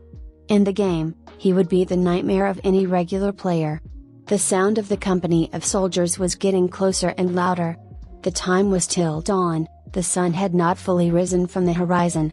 Since there was nothing but snow on the streets, anyone could detect him as long as he was in their line of sight. Joshua was not afraid of fights, however, he did not want to waste any more time. He then recalled the memories of his past and found a small alley to hide away. He went through so many back alleys, and when he wanted to cut through the last one to reach the main street, he stopped. There was someone standing in the open. Someone all too familiar to him.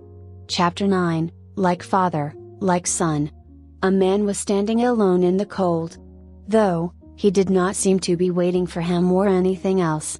He was just standing there. He was a young blonde. His hair was long enough that his fringe overlapped his golden-framed glasses.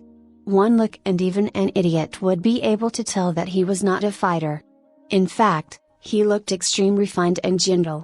When he heard the sound of footsteps coming from an alley before him, he lifted his head.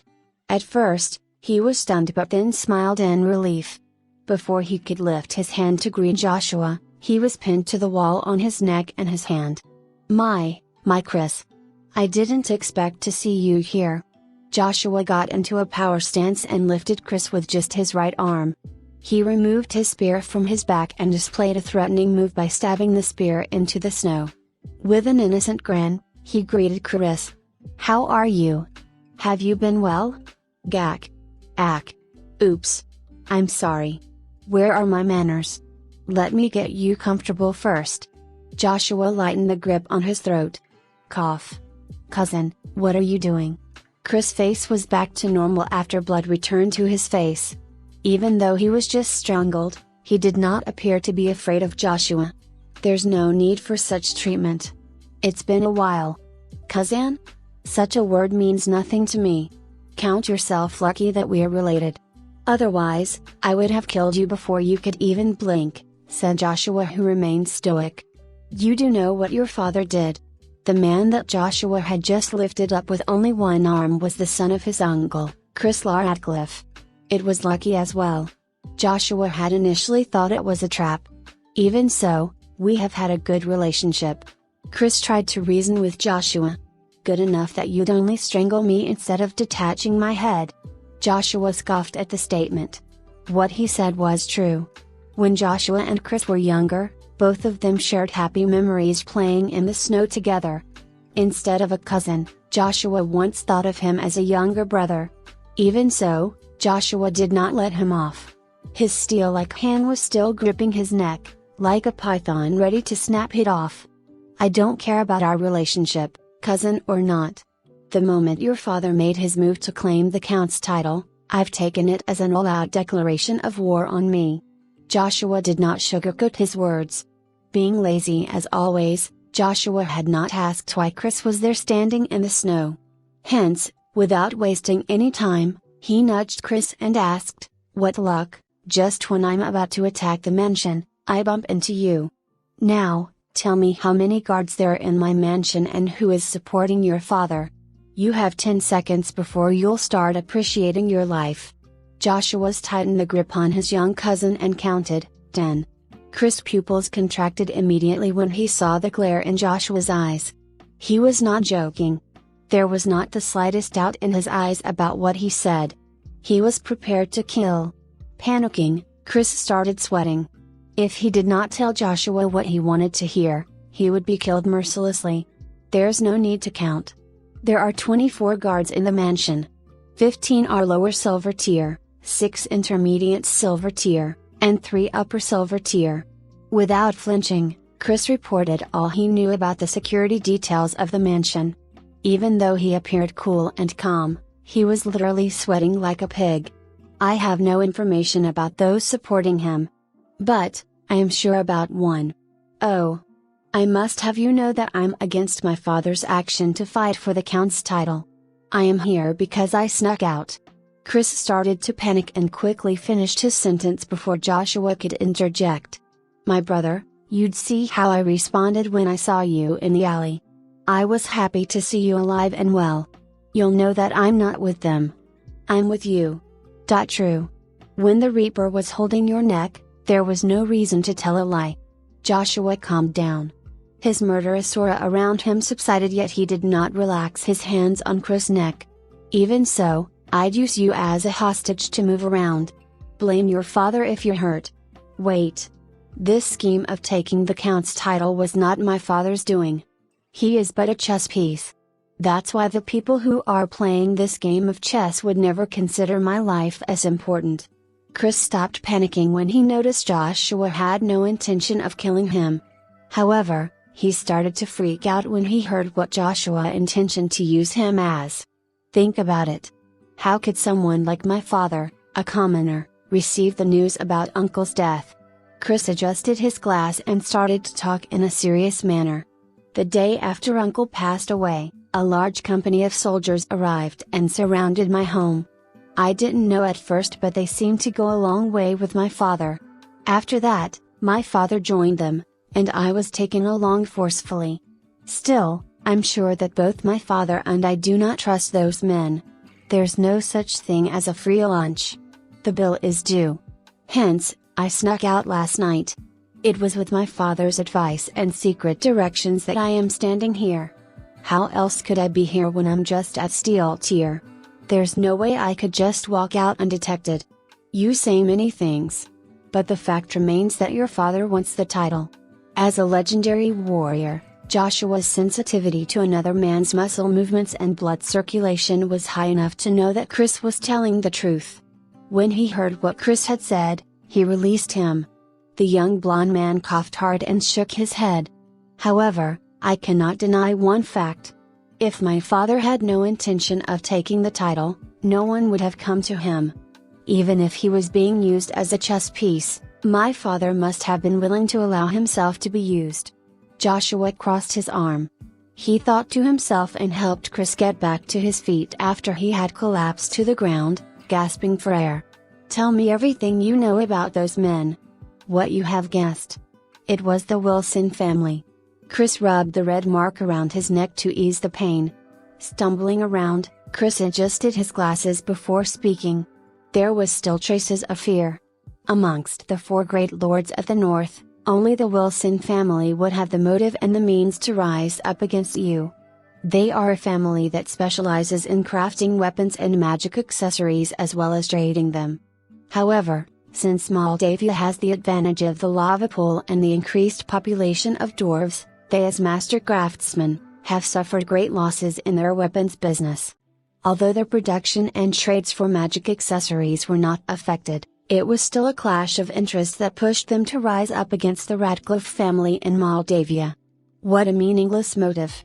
Even though he felt it was a lame excuse to start a war, the reason Chris had just explained was no further than the truth. The generations of humans that lived in Moldavia had good relations with the dwarves of the north. That was how the Moldavia ruling family was able to excel in ore refinery. Moreover, as more and more dwarves were hired and invited into the city, the family had tried to expand their business towards smelting and crafting weapons and armor. Moldavia's entry into the industry had directly affected Wilson's business. Anyone that lived in the north would know that the means to earn money would be limited. Even though it was meaningless for Joshua, it was a worthwhile risk for the Wilson family. They were also the few potential crime suspects, since only a noble could have the resources to hire tens of silver-tier knights and hundreds of soldiers. If Moldavia had not need to send all their forces out to face the incoming threat of the dark tide in the dark forest, Joshua would have the same ability to hire more than 100 silver-tier knights. However, at that moment, he was only capable of sending himself into battle and fighting alone.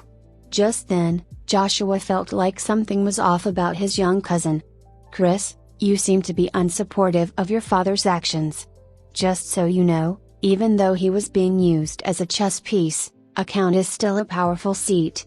When your father acquires the title, not even the Wilson family would be able to fully control your father. At most, they would be able to reclaim their dominant business in the industry.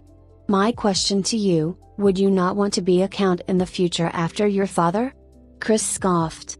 "Not everyone wants to be a noble, Joshua." He removed his glasses and wiped it clean with his fur coat. "Every man has his own dream." He blew a mouthful of vapor on the glass and wiped it again. "I like alchemy. I like small businesses. I like a carefree lifestyle.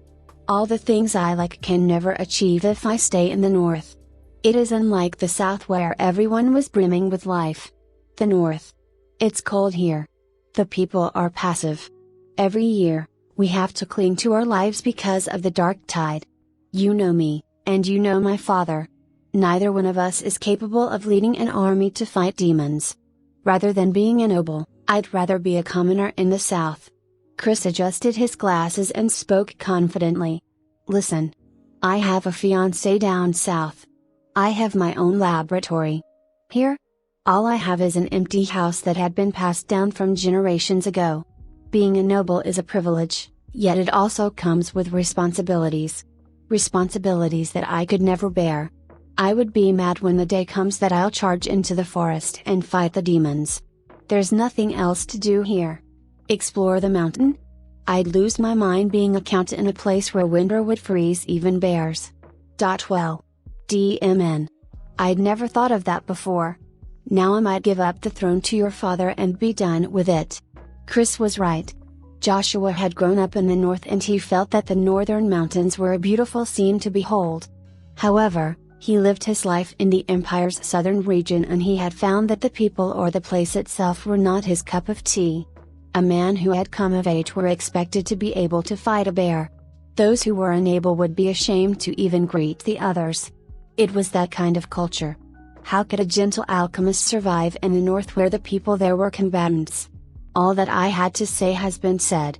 All in all, elder cousin, I am here to support your actions. Chris pretended to ignore what Joshua had said about giving the count's title away and continued to show support on his side. "If you do succeed, I'll let you have your way with father. Even if I were to kill him? His blood will never be on my hands. Besides, he betrayed my mother and I am the only child. Our relationship is as cold as ever, said Chris as if he was not joking about it. However, since his blood flows in my veins, I'd ask you to spare his life. You would do that? To your own father? HMPH. Like father, like son. Joshua was laughing, yet his glare was still as cold as the frozen northern ice. While he was talking to Chris, he had quietly pulled out the refined dagger that he had taken earlier by its hilt. When he was done talking, he immediately turned around at an insane speed and flung the dagger towards the corner of the alley where he came from. Chapter 10, One After Another. Whoosh. Pang. A loud metal clanging sound exploded in the alley, breaking the eerie silence of the small alley. Joshua's eyes swam around the entire place in search of the dagger. He wanted the dagger to pierce the wall, but it seemed that it had bounced off something metallic and fallen to the ground. At the same time, a shadowy human figure emerged from the darkness and immediately withdrew from the alley. With keen eyes, Joshua identified the shadowy figure as a warrior clad in heavy armor. His metal armor had many scratches that could only be resulted from arrow grazes and light sword cuts. The armor was made to be tough, hence it allowed the dagger to slide off his armor instead of penetrating it. Even though the hidden man's face was fully covered with armor, both Joshua and Chris could sense the emotion of surprise given off by the warrior. "Silencer?" Chris exclaimed silently, and he noted that the warrior in the alley was the same warrior that was always by his father's side. Noting that something was awry, he retreated a step. When both of them were having their warm conversation, he was silently notified about it by Joshua's swift hand movement. He thought it was merely his habit to grab a blade by his hand, but little did he know that Joshua could sense out a presence and even pinpoint his position. As an alchemist, his sensory skills were sharper than an average warrior. How did he not sense the silencer? The man that was forced out of his hiding shared the same expression. Surprised? Thought so. Joshua grinned. Swiftly, he pulled out the spear that he stabbed in the snow and entered his battle stance. "I see that you had combined the techniques of both Shadow Assassin and Spirit Warrior. Not bad. Spirit Silencing Aura matches well with Shadow Walk. You can move around stealthily even with heavy armor. It would certainly remove one presence in the field and increase one's survivability. Commendable. No one could have detected your presence. But you see, I'm different. You think that the silencing aura can help you move without a trace. The problem with that is the aura was a gigantic mute barrier. When you came, all the sounds that were supposed to come from the alley were mysteriously silenced.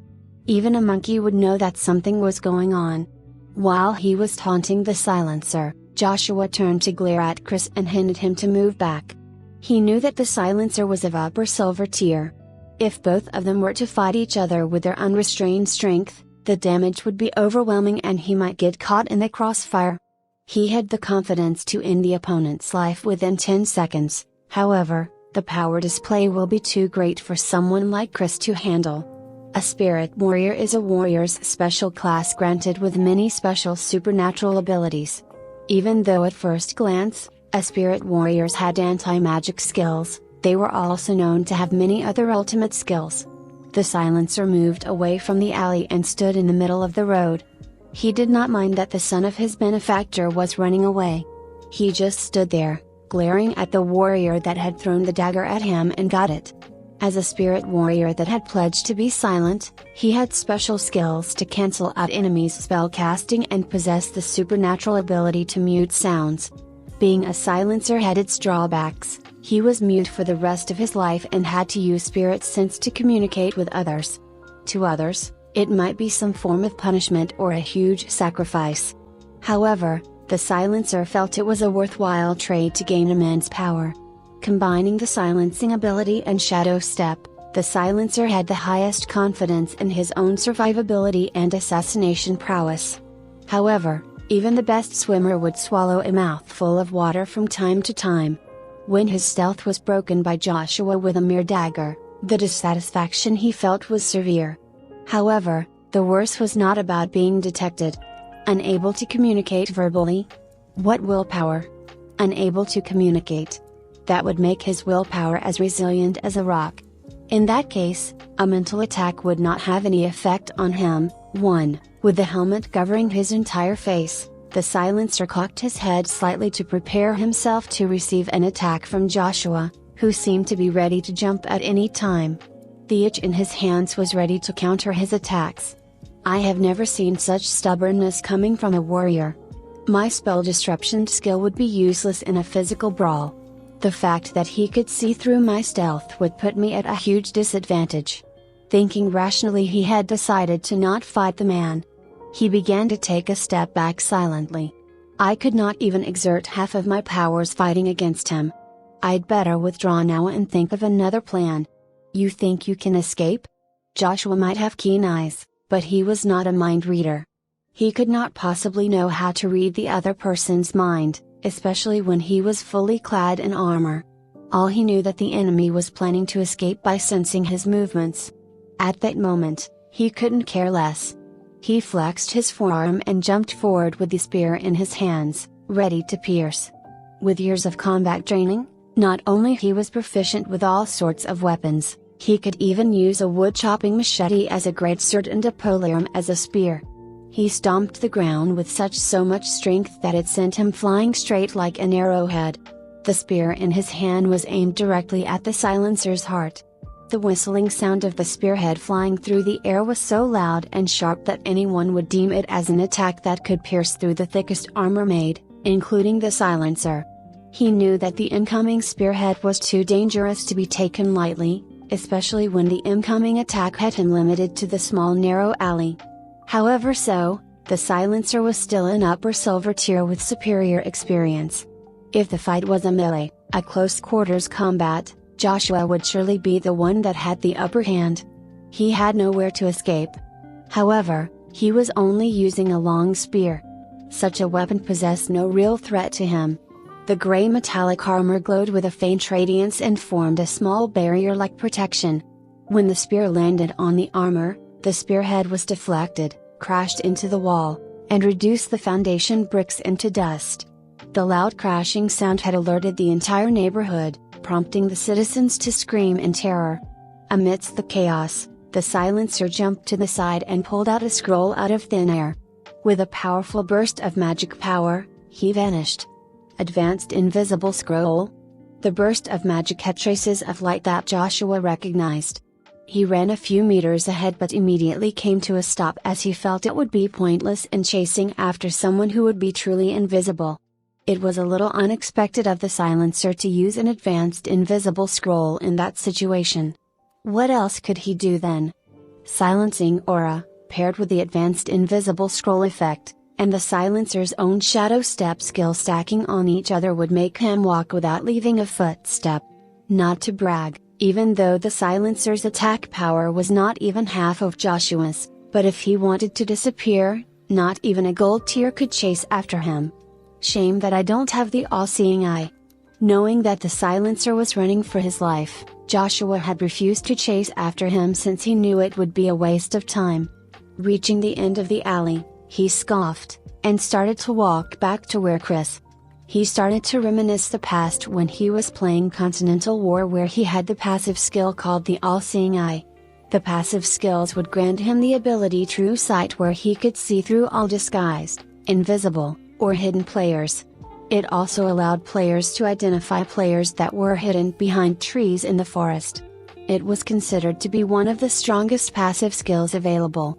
However, to acquire the passive skill, Joshua had once killed more than half a dozen Elder Cyclops on the 9th floor of the Abyssal Spectre land. It was to collect all the necessary sacrificial materials for the passive skill quest. Still, all-seeing eye aside, I had the skill max mastery. All normal skills should be available at my disposal.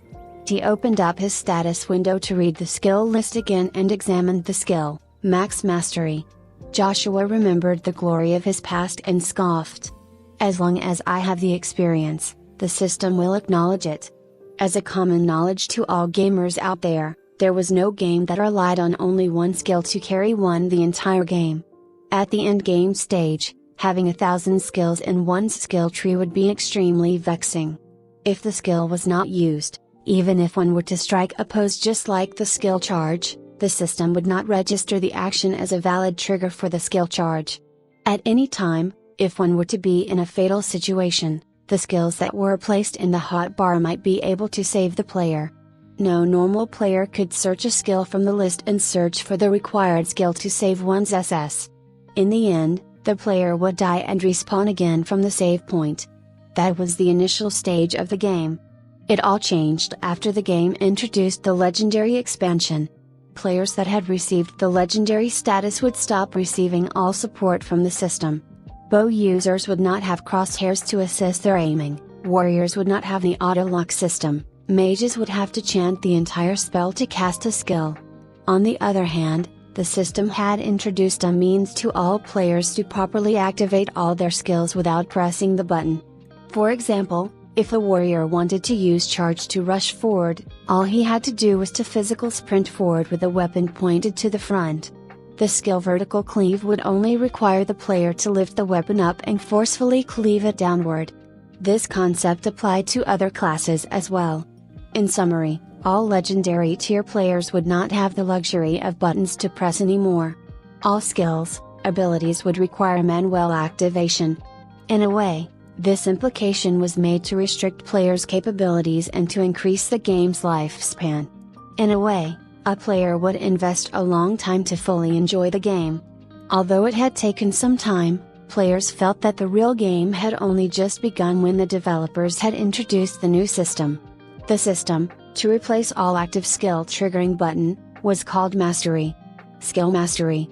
Those with Skill Mastery could freely activate all their skills within their given skill tree.